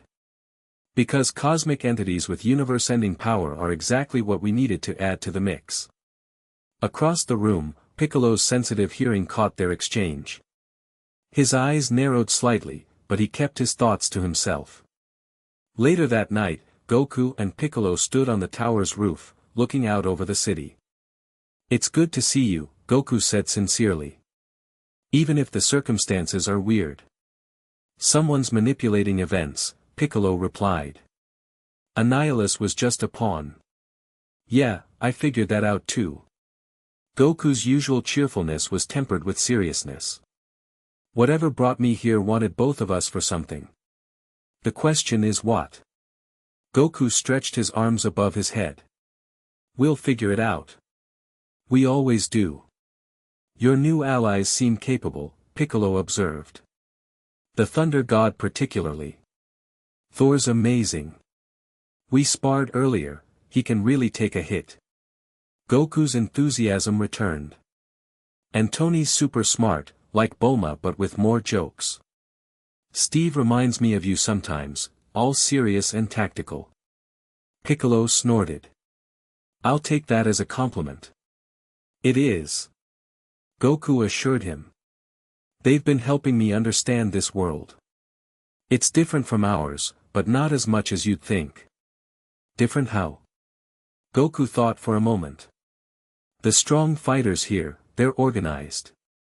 They have teams, governments, rules. Back home, it's mostly just us handling whatever comes up. More structure, Piccolo nodded. Though from what I've seen, just as much chaos. They fell silent, watching the city lights. Finally, Piccolo spoke again. There's something else you should know. When you disappeared from Namek, something happened to the timeline. Goku looked up sharply. What do you mean? Reality shifted somehow. Most people didn't notice, but those of us sensitive to energy felt it. Like history rewrote itself to account for your absence. That sounds bad. It's unstable, Piccolo confirmed. Which is why finding you became urgent. Whatever cosmic force brought you here, it's causing ripple effects across dimensions. Goku's expression hardened with resolve. Then we'd better figure it out fast. In Latveria, Dr. Doom reviewed footage from the Washington Square Park battle. Every angle, every energy reading, every word spoken, all analyzed with meticulous attention. The Scion's power exceeds initial estimations, he murmured to himself. And the Namekian brings new variables to consider. On another screen, complex equations calculated dimensional frequencies and energy patterns. A simulation ran, showing a three-dimensional model of the multiverse with pulsing connections between specific points. Computer, overlay the Ancient One's dimensional map with current readings. The display shifted, mystical symbols intertwining with scientific notations. A pattern emerged, a constellation of connected dimensions with energy flowing between them. As I suspected, Doom's eyes narrowed behind his mask. Someone is harvesting dimensional energy. Creating deliberate instabilities. He zoomed in on one particular nexus point, a swirling vortex where multiple dimensional lines converged. And I believe I know who. Chapter 3, Worlds at Stake. Morning broke over Avengers Tower with Goku and Piccolo already on the roof, sparring at speeds barely visible to the human eye. Their movements created miniature sonic booms as fists and feet connected, blocked, and countered in a deadly dance they'd perfected over years of rivalry turned friendship. Steve Rogers watched from the doorway, coffee in hand, marveling at their precision. Even with his enhanced reflexes, he could barely track their fastest exchanges. "There's something else, aren't they?" Bruce Banner joined him, looking surprisingly well-rested despite spending most of the night analyzing data from the Annihilus encounter. "I've never seen fighting like that," Steve admitted. "Not even Thor moves quite that way." Piccolo suddenly extended his arm impossibly far, grabbing Goku's ankle from 20 feet away. With a sharp yank, he slammed the Scion toward the roof, only for Goku to vanish and reappear behind him. "Got you." Goku laughed, tapping Piccolo's shoulder before the Namekian could react. Impressive as always, Piccolo conceded, retracting his elongated limb. He noticed their audience and nodded curtly. "Captain." "Doctor." "Sorry to interrupt," Steve said. "Tony's called a team meeting. Says it's urgent." Goku's stomach growled loudly. "Can we eat first? I'm starving." 15 minutes and a mountain of breakfast foods later, the expanded team gathered in the conference room. Holographic displays showed complex energy patterns, dimensional mapping, and surveillance footage from Washington Square Park. "So here's where we stand," Tony began, looking more serious than usual. "Based on energy signatures from both Goku and Piccolo's arrivals, plus what we gathered from Annihilus, we've identified a pattern." The central display expanded to show a web-like structure of connecting lines between glowing points. "Someone's creating deliberate instabilities between dimensions," Bruce explained. "Not just random fluctuations, but targeted disruptions." "For what purpose?" Thor asked, arms crossed over his chest. "Energy harvesting." The new voice came from Dr. Strange, who stepped through a sparkling portal into the conference room. "My apologies for the dramatic entrance, but time is of the essence." "Strange," Tony acknowledged with a nod. "Glad you could join the party." Strange approached the display, gesturing to expand certain sections. "After meeting Goku, I consulted ancient texts regarding dimensional barriers. The pattern we're seeing matches prophecies from the Book of Vishanti, a cosmic entity feeding on the energy released when dimensions collide." "That matches what I found," Piccolo added. "When tracking Goku across dimensions, I sensed something, ancient, directing the flow of energy." "So I'm just what, dimensional bait?" Goku asked through a mouthful of pancakes. "More like a catalyst," Bruce clarified. "Your key energy is unique, it resonates with dimensional barriers in ways we've never seen before.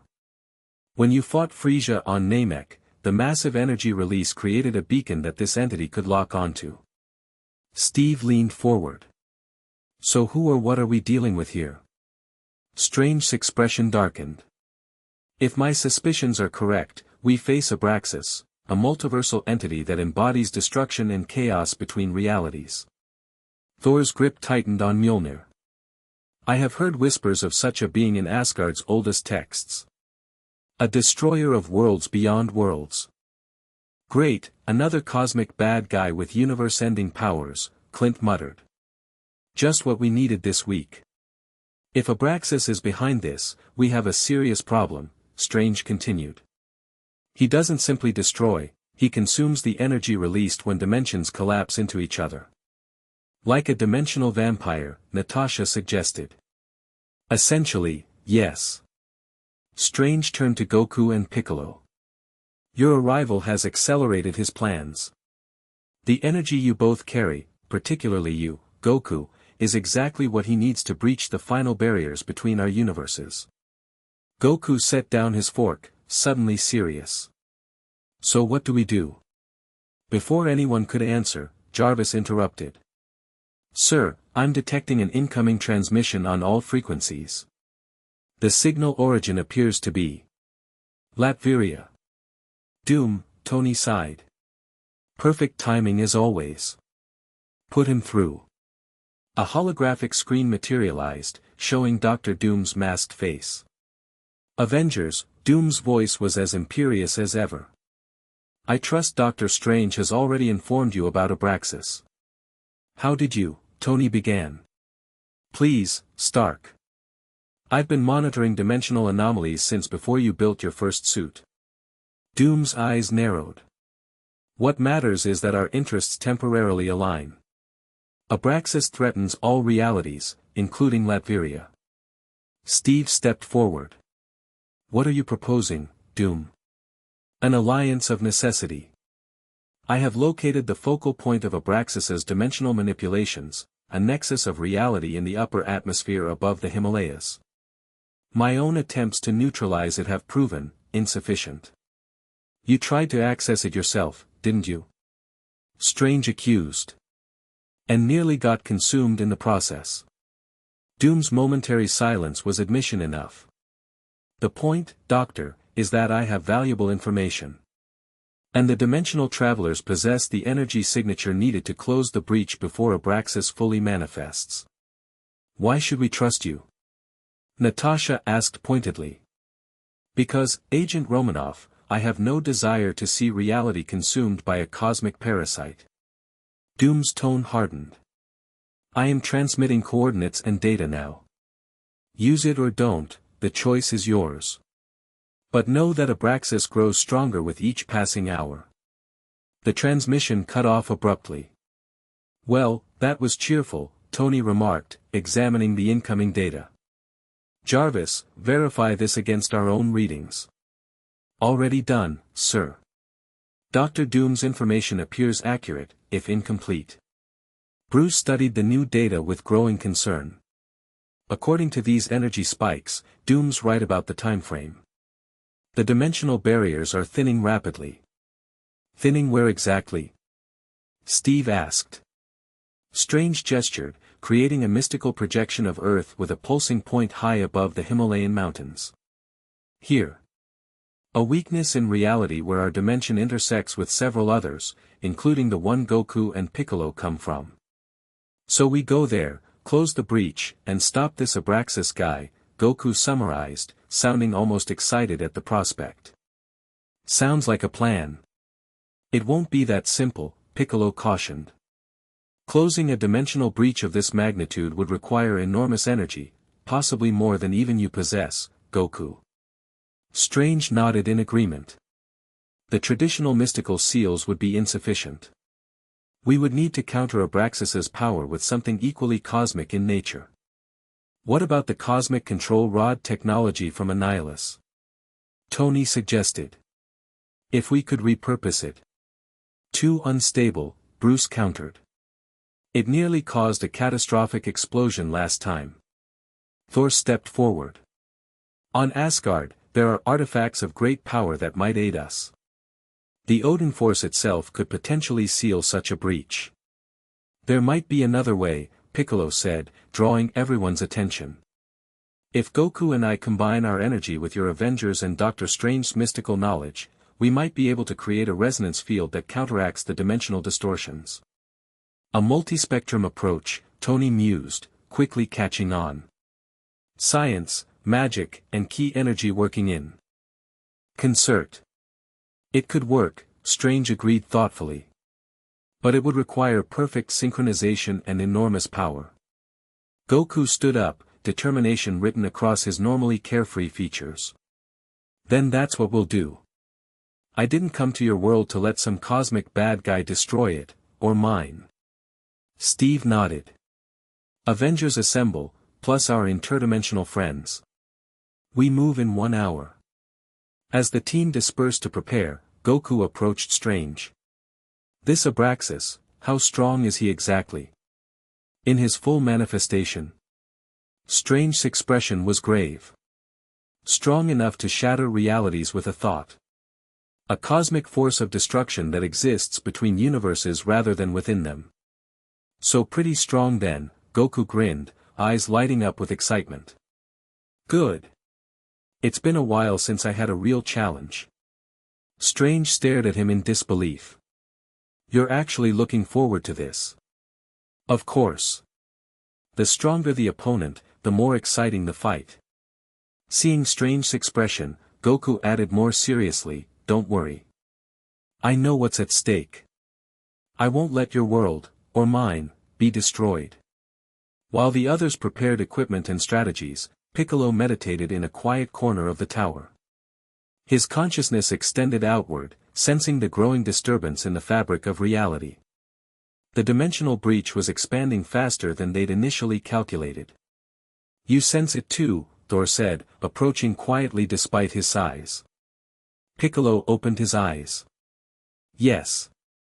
The dimensional walls are weakening exponentially. On Asgard, we have tales of the time before time, when reality was formless and malleable." Thor sat cross-legged across from Piccolo. "Beings like Abraxas come from that primordial chaos, they seek to return all existence to that state." "In my world, we have similar legends," Piccolo replied. "Ancient destroyers that predate even the Kais." They sat in silence for a moment, two warriors from different universes finding common ground in ancient wisdom. "Your friend Goku," Thor finally said. "His power is remarkable, but it's his spirit that truly impresses me. He faces cosmic threats with a smile." Piccolo snorted. "That's Goku. To him, every apocalypse is just another challenge to overcome." His expression softened slightly. "But that optimism has saved our world more times than I can count. Then perhaps it will save both our worlds today." On the Quinjet, preparations were in full swing. Tony and Bruce made final adjustments to specialized equipment designed to interface with Goku and Piccolo's ki energy. Natasha and Clint checked weapons modified with exotic energy containment fields. Steve reviewed tactical approaches for a battle against a multiversal entity, a scenario not covered in any military handbook. Goku sat quietly for once, eyes closed in concentration. When he opened them, he found Captain America watching him curiously. "Mind training," Goku explained. "Visualizing the fight before it happens." "Good strategy," Steve nodded approvingly. "Though I imagine it's hard to visualize fighting something like Abraxas." "Not really. I just picture the strongest opponent I've ever faced, then multiply it by 1,000, Goku replied with a shrug. "The trick isn't imagining their strength, it's figuring out how to overcome it." Steve studied him thoughtfully. "You know, when you first arrived, I thought you were just a happy-go-lucky fighter who enjoyed battle. But there's more to it than that, isn't there?" Goku grinned. "Fighting's always been how I understand the world. Every opponent teaches me something new, about them, about myself, about what's possible." His expression turned more serious. "But protecting people comes first. Always has." "Well said," Steve extended his hand. "It's been an honor fighting alongside you, son Goku." "Same here, Captain America." Goku shook his hand firmly. "Let's make sure it's not our last battle together." As the Quinjet approached the Himalayas, the dimensional disturbance became visible even to the naked eye, a swirling aurora of impossible colors. High above the mountain peaks, expanding and contracting like a cosmic heartbeat. "Energy readings are off the charts," Bruce reported, monitoring various instruments. "Multiple dimensional frequencies overlapping." "I can feel it," Piccolo said grimly. "The barriers between worlds are paper-thin here." Strange's cloak billowed around him as he made complex mystical gestures. "Abraxas hasn't fully manifested yet, but he's close. I can sense his consciousness pressing against reality." "Then we stop him before he gets here," Tony said, armor fully deployed. "Everyone knows the plan." Steve nodded. "Thor, Strange, and Tony will approach from different vectors to establish the containment field. Bruce stays as Banner until we need the Hulk. Natasha, Clint, and I provide tactical support and handle any local manifestations. Goku and Piccolo deliver the main energy pulse once the field is stabilized." "And if Doom shows up?" Clint asked, checking his specialized arrows one last time. "We keep a very close eye on him," Steve replied. "But use his help if offered. This is bigger than old grudges." As they approached the dimensional nexus, reality itself seemed to warp around them. Light bent at impossible angles, and momentary glimpses of other worlds flickered in and out of existence, cityscapes Goku recognized from his world, alien landscapes none of them had seen before. The boundaries are collapsing, Strange called out over the howling interdimensional winds. We need to act now. The team deployed from the Quinjet, which Bruce piloted to a safe distance. Thor spun Mjolnir and soared upward, crackling with lightning. Iron Man blasted off in another direction, repulsors leaving bright trails against the darkening sky. Doctor Strange levitated upward, mystic shields already forming around his hands. Remember, Steve called to Goku and Piccolo, wait for the signal before releasing your energy. Timing is everything. Goku nodded, then turned to Piccolo with a grin. Ready for this? As ready as anyone can be to fight a multiversal destroyer, Piccolo replied dryly. Above them, Thor, Strange, and Iron Man took positions around the dimensional rift, forming a triangle. Thor raised Mjolnir, calling down a massive lightning strike that he somehow bent into a continuous loop around the perimeter of the disturbance. Strange began an incantation, golden sigils appearing in midair to intertwine with Thor's lightning. Tony activated the specialized energy projectors built into his suit, creating a field of quantum particles that interfaced with the mystical barriers. Field stabilizing, Tony reported through the comms. Energy containment at 63% and rising. I sense a change in the rift, Strange called out. Something's coming through. The center of the dimensional disturbance bulged outward, space itself stretching like fabric under pressure. A massive hand, larger than a building, composed of shifting matter that hurt the eyes to look upon, pushed through the barrier. Holy, Clint knocked an arrow. That thing is huge. Focus on the containment field, Steve ordered. We can't let it fully emerge. Goku and Piccolo exchanged glances. We're not going to be able to wait for the signal, Piccolo said urgently. I know. Goku's expression hardened with determination. We need to buy them time. Without another word, Goku transformed into Super Saiyan, golden aura blazing around him. Hey, Abraxas, he shouted upward.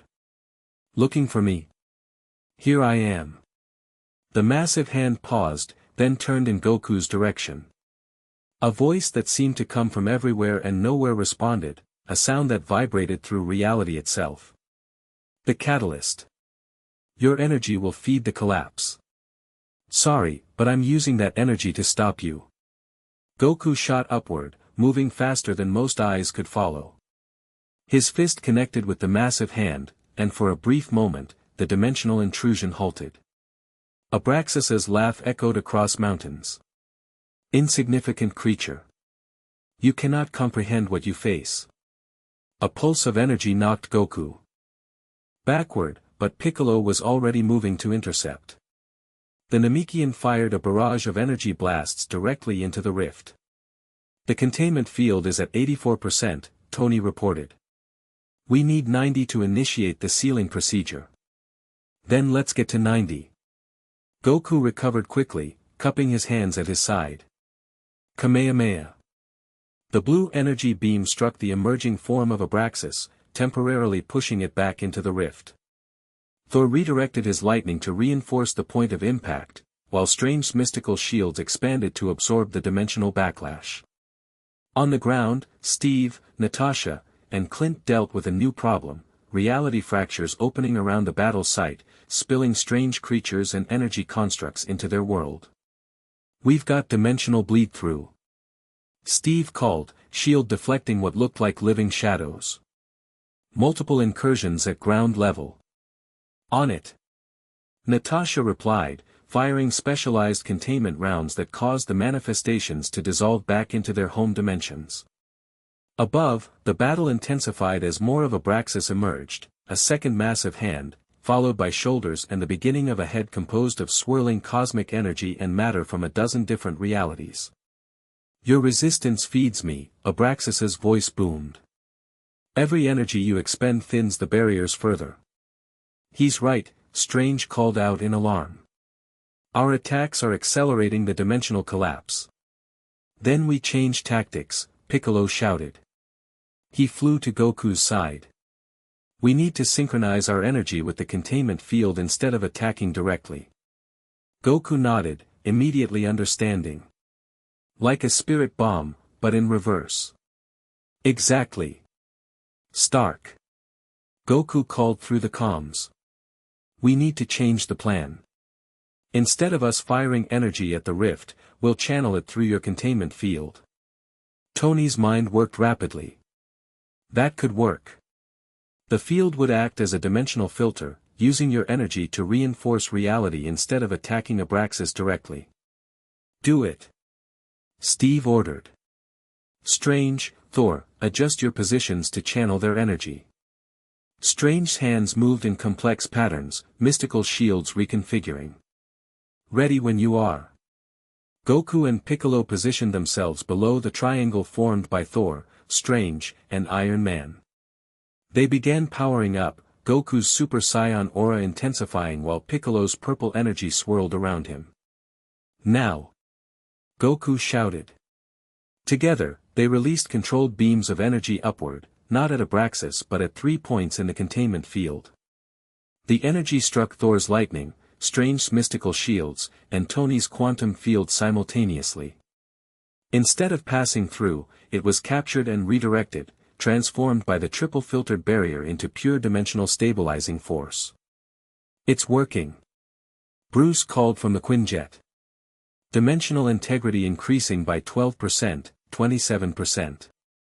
Abraxas roared in fury, the sound shattering mountain peaks miles away. You cannot contain me. I am destruction incarnate.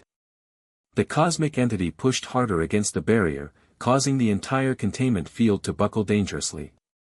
We need more power. Strange shouted, visibly straining to maintain his portion of the field. I'm giving it everything I've got. Tony replied, his armor starting to overheat from the energy passing through it.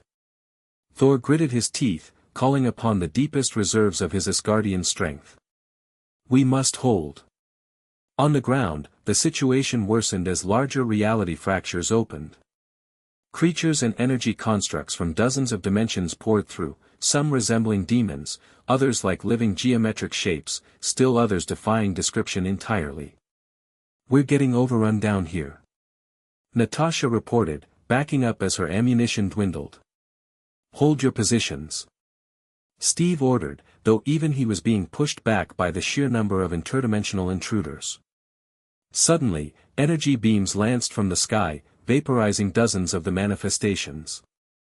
A squadron of Doombots descended, led by Dr. Doom himself. Your perimeter defense is inadequate, Captain, Doom stated flatly, hovering above them. My forces will maintain the ground barrier while you focus on Abraxas. Why the help, Doom? Steve asked, even as he accepted the reinforcement. Self-preservation, primarily, Doom replied. Though I admit scientific curiosity about the outcome. Above, Goku felt his energy beginning to flag. Even his tremendous reserves had limits, and the continuous output was taking its toll. Beside him, Piccolo showed similar strain. We need to push harder. Goku called out. One final surge. If you have anything left, now's the time. Tony shouted, his armor systems flashing critical warnings. Goku looked at Piccolo, who nodded in grim understanding. Together, they pushed beyond their limits, Goku ascending to Super Saiyan 2, lightning crackling around his golden aura, while Piccolo removed his weighted clothing and channeled every ounce of his life force into his energy beam. The surge of power flowed through the containment field, creating a blinding flash as it struck Abraxas. The cosmic entity howled, a sound of rage and pain that transcended dimensions. It's still not enough. Strange called out, blood trickling from his nose with the strain of maintaining his mystic barriers. Yes it is, came Bruce Banner's voice over the comms. Hulk incoming. The Quinjet streaked toward them on autopilot as a green figure leaped from its open door. The Hulk soared through the air, directly toward the dimensional rift. Hulk smashed Dimension Monster. The gamma-powered behemoth crashed into Abraxas's partially manifested form with planet-cracking force. The impact created a shockwave that disrupted the cosmic entity's cohesion momentarily, just enough of a distraction. Now! Thor bellowed. Strike with everything. With a final, desperate push, Goku transformed fully to Super Saiyan 3, his hair extending, power skyrocketing beyond anything the Marvel heroes had witnessed before. The energy he released was so intense it appeared white rather than golden, connecting with the containment field to create a perfect resonance. No! Abraxas's rage echoed across dimensions as the combined forces began pushing him back through the rift. This is not the end. Realities will fall. Not today, Goku replied through gritted teeth. The dimensional rift began to contract, the edges knitting together as Abraxas was forced back. Strange mystical sigils burned with blinding intensity as they sealed the dimensional boundaries. Thor's lightning formed an impenetrable lattice across the closing portal. Tony's quantum field solidified the structure of reality itself around the breach. With a final, reality-shaking implosion, the rift collapsed, sending out a shockwave that knocked everyone from the sky. Goku, completely drained of energy, plummeted toward the mountains below. Before he could hit, a green hand grabbed him, the Hulk, using his massive body to shield Goku as they crashed into the snow.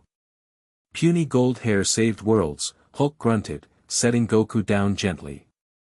Thanks, for the catch, Goku managed, his Super Saiyan transformation fading as he collapsed onto his back.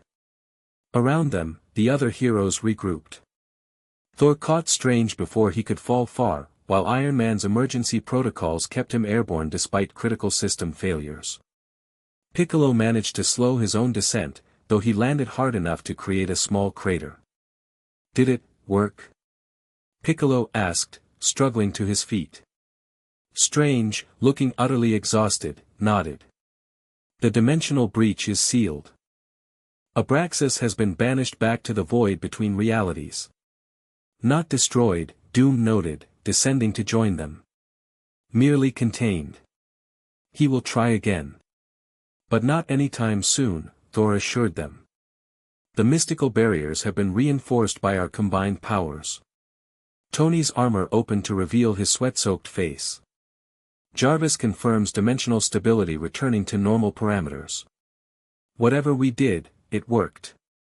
Steve, Natasha, and Clint arrived moments later, having dealt with the last of the dimensional incursions with Doom's robot's help. Everyone in one piece? Steve asked, surveying his exhausted team. Mostly, Goku grinned weakly from the ground. That was intense. Even by my standards. You fought well, Saiyan, Doom said unexpectedly. Your power is impressive. Thanks. Your robots were pretty cool too. Doom seemed momentarily taken aback by Goku's casual response to his compliment. Yes, well. The dimensional crisis appears resolved for now. My scientific interest has been satisfied. Does that mean you're leaving? Natasha asked pointedly. For now. Doom activated his teleportation device. But remember, Avengers, today we glimpsed powers beyond even my considerable understanding. The multiverse has taken notice of Earth. Be prepared. With that cryptic warning, he vanished, his Doombots following suit. Cheerful as always, Tony muttered. He's not wrong though, Strange said, leaning heavily on his mystical staff. The barriers between dimensions have been stressed in unprecedented ways. There will be echoes. Problems for another day, Steve decided. Right now, let's get everyone home and patched up. As they boarded the Quinjet, Goku managed to sit up, looking thoughtful. That fight gave me an idea about getting home. You're thinking about using the resonance field? Piccolo asked, instantly understanding Goku's train of thought. Exactly. The way our energy interacted with Thor's lightning and Strange's magic, it created a kind of dimensional tuning fork. Could work, Bruce agreed, having returned to human form and wrapped in an emergency blanket. The data we gather today should help us refine the process. Let's discuss it after everyone's had a chance to recover, Steve suggested. Today was a win, but a tough one. Back at Avengers Tower, the medical bay was filled to capacity. Despite having no serious injuries, everyone showed signs of the tremendous exertion, except Thor, who seemed merely winded, and Goku, who bounced back with astonishing speed once he'd eaten enough food to feed a small army. "Your recovery rate is remarkable," Bruce noted, checking Goku's vitals. "Your cellular regeneration is at least 10 times faster than peak human capacity." "Scion biology," Goku explained through a mouthful of his sixth sandwich. "We're built to recover quickly from battle." Across the room, Tony and Strange reviewed data from the dimensional containment, already discussing potential methods for controlled dimensional transit. "If we could isolate the specific frequency of Goku's home dimension," Tony mused, manipulating holographic displays, "we might be able to create a targeted portal." "The mystical harmonics would need to be precisely calibrated," Strange agreed. "But with the right focus object, something connected to their home dimension, it's feasible." Piccolo approached them, holding out a small device. "This might help. It's what I use to locate Goku across dimensions." Bulma calibrated it to resonance frequencies from our world. Tony took it eagerly. "This is exactly what we need. With this as a reference point, we could have a solution within days instead of weeks." Later that evening, the team gathered on the roof of the tower for a much-needed moment of relaxation. The New York skyline glittered below them as they shared drinks and stories, celebrating their victory against Abraxas. Goku, fully recovered and enthusiastic as ever, demonstrated martial arts moves for Steve and Clint, who attempted to mimic his impossible speed with limited success. Thor and Piccolo compared notes on meditation techniques that enhanced warrior focus. Bruce and Tony discussed the scientific implications of ki energy, with Natasha occasionally interjecting practical applications. "You know," Clint said during a pause in the action, "having you guys around has been educational. And I mean that in the holy crap, the universe is way bigger and weirder than I thought kind of way. It's been fun for us too." Goku replied cheerfully. "Your world has amazing fighters and cool technology." "I admit," Piccolo added with unusual openness, "your team's coordination is impressive. On our world, we tend to fight more individually." "Different approaches, both effective in their own way," Steve observed. "That's what made today's victory possible, combining our different strengths." Speaking of which, Tony raised his glass, a toast to interdimensional teamwork.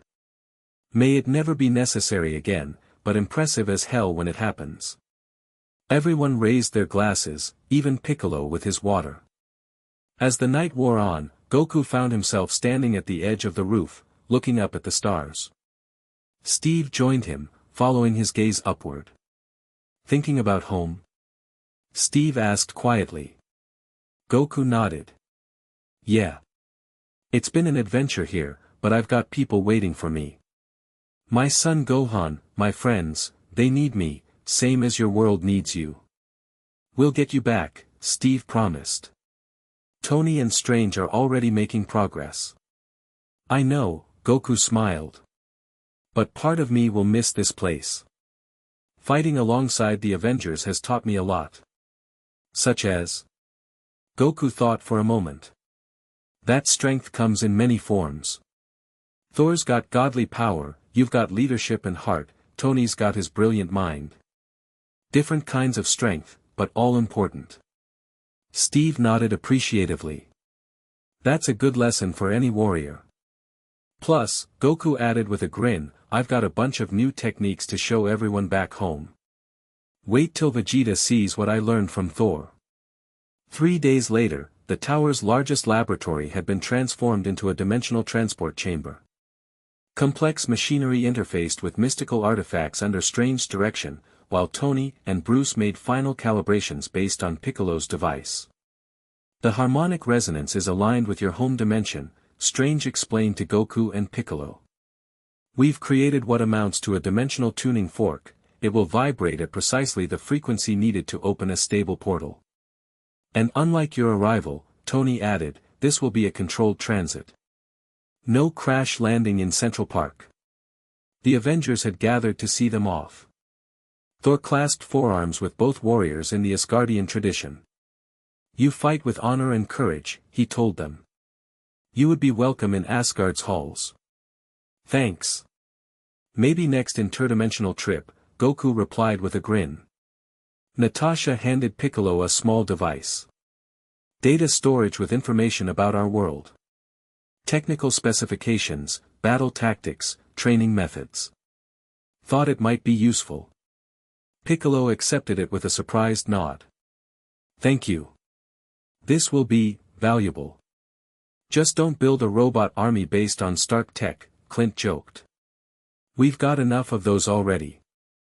Steve stepped forward, extending his hand to Goku. "It's been an honor fighting alongside you. Both of you," he added, nodding to Piccolo. "Same here." Goku shook his hand enthusiastically. "The Avengers are amazing. If you ever end up in our dimension somehow, look us up." Bruce checked the final readings. "Everything's ready. The portal should remain stable for approximately 30 seconds, more than enough time for transit."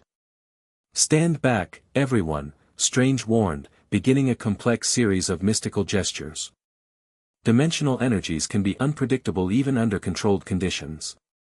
Thor raised Mjolnir, channeling lightning into a specialized conductor that Tony had designed. The electricity flowed through circuits connected to Piccolo's device, creating a resonance field that Strange's mystical energy shaped and directed. A swirling vortex of energy began to form in the center of the laboratory, similar to the one that had brought Piccolo but much more stable, its edges clearly defined. "Portal stability at 97%, Tony reported. "Dimensional coordinates locked." Through the portal, they could see a glimpse of another world, rolling green hills, a small house in the distance, and several figures waiting expectantly. "They're ready for us," Piccolo noted. "Bulma must have calculated our return point." Goku's face lit up as he recognized his friends. "There they are. Hey, everyone," he called through the portal, waving excitedly. The figures on the other side waved back, one small form jumping up and down with particular enthusiasm. "Gohan," Goku said softly. "He's okay." "Portal reaching maximum stability," Bruce warned. "You should go now."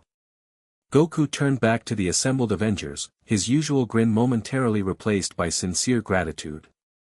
"Thank you. For everything. Your world is lucky to have defenders like you. And yours is fortunate to have you," Strange replied with a respectful nod.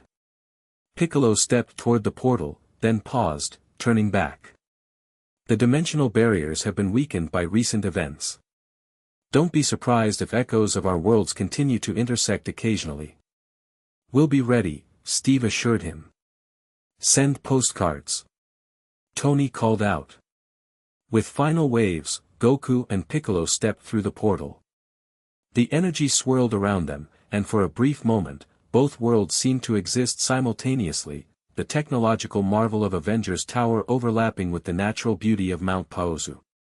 Then, with a flash of light and a rush of displaced air, the portal closed. In the sudden silence of the laboratory, the Avengers stood staring at the empty space where their interdimensional visitors had been. "Well," Tony said finally, "that was certainly a week for the history books." "Indeed," Thor agreed. "They were warriors worthy of legend." "You think we'll see them again?" Bruce asked, already gathering data from the dimensional transit. Strange considered the question carefully. "The multiverse is vast but interconnected. I suspect our paths will cross again, though perhaps not in ways we expect." Steve looked at the spot where the portal had been, a slight smile on his face. "I hope so. Until then, we've got our own world to protect." "Avengers," Tony raised an eyebrow, "are you suggesting we get back to work?"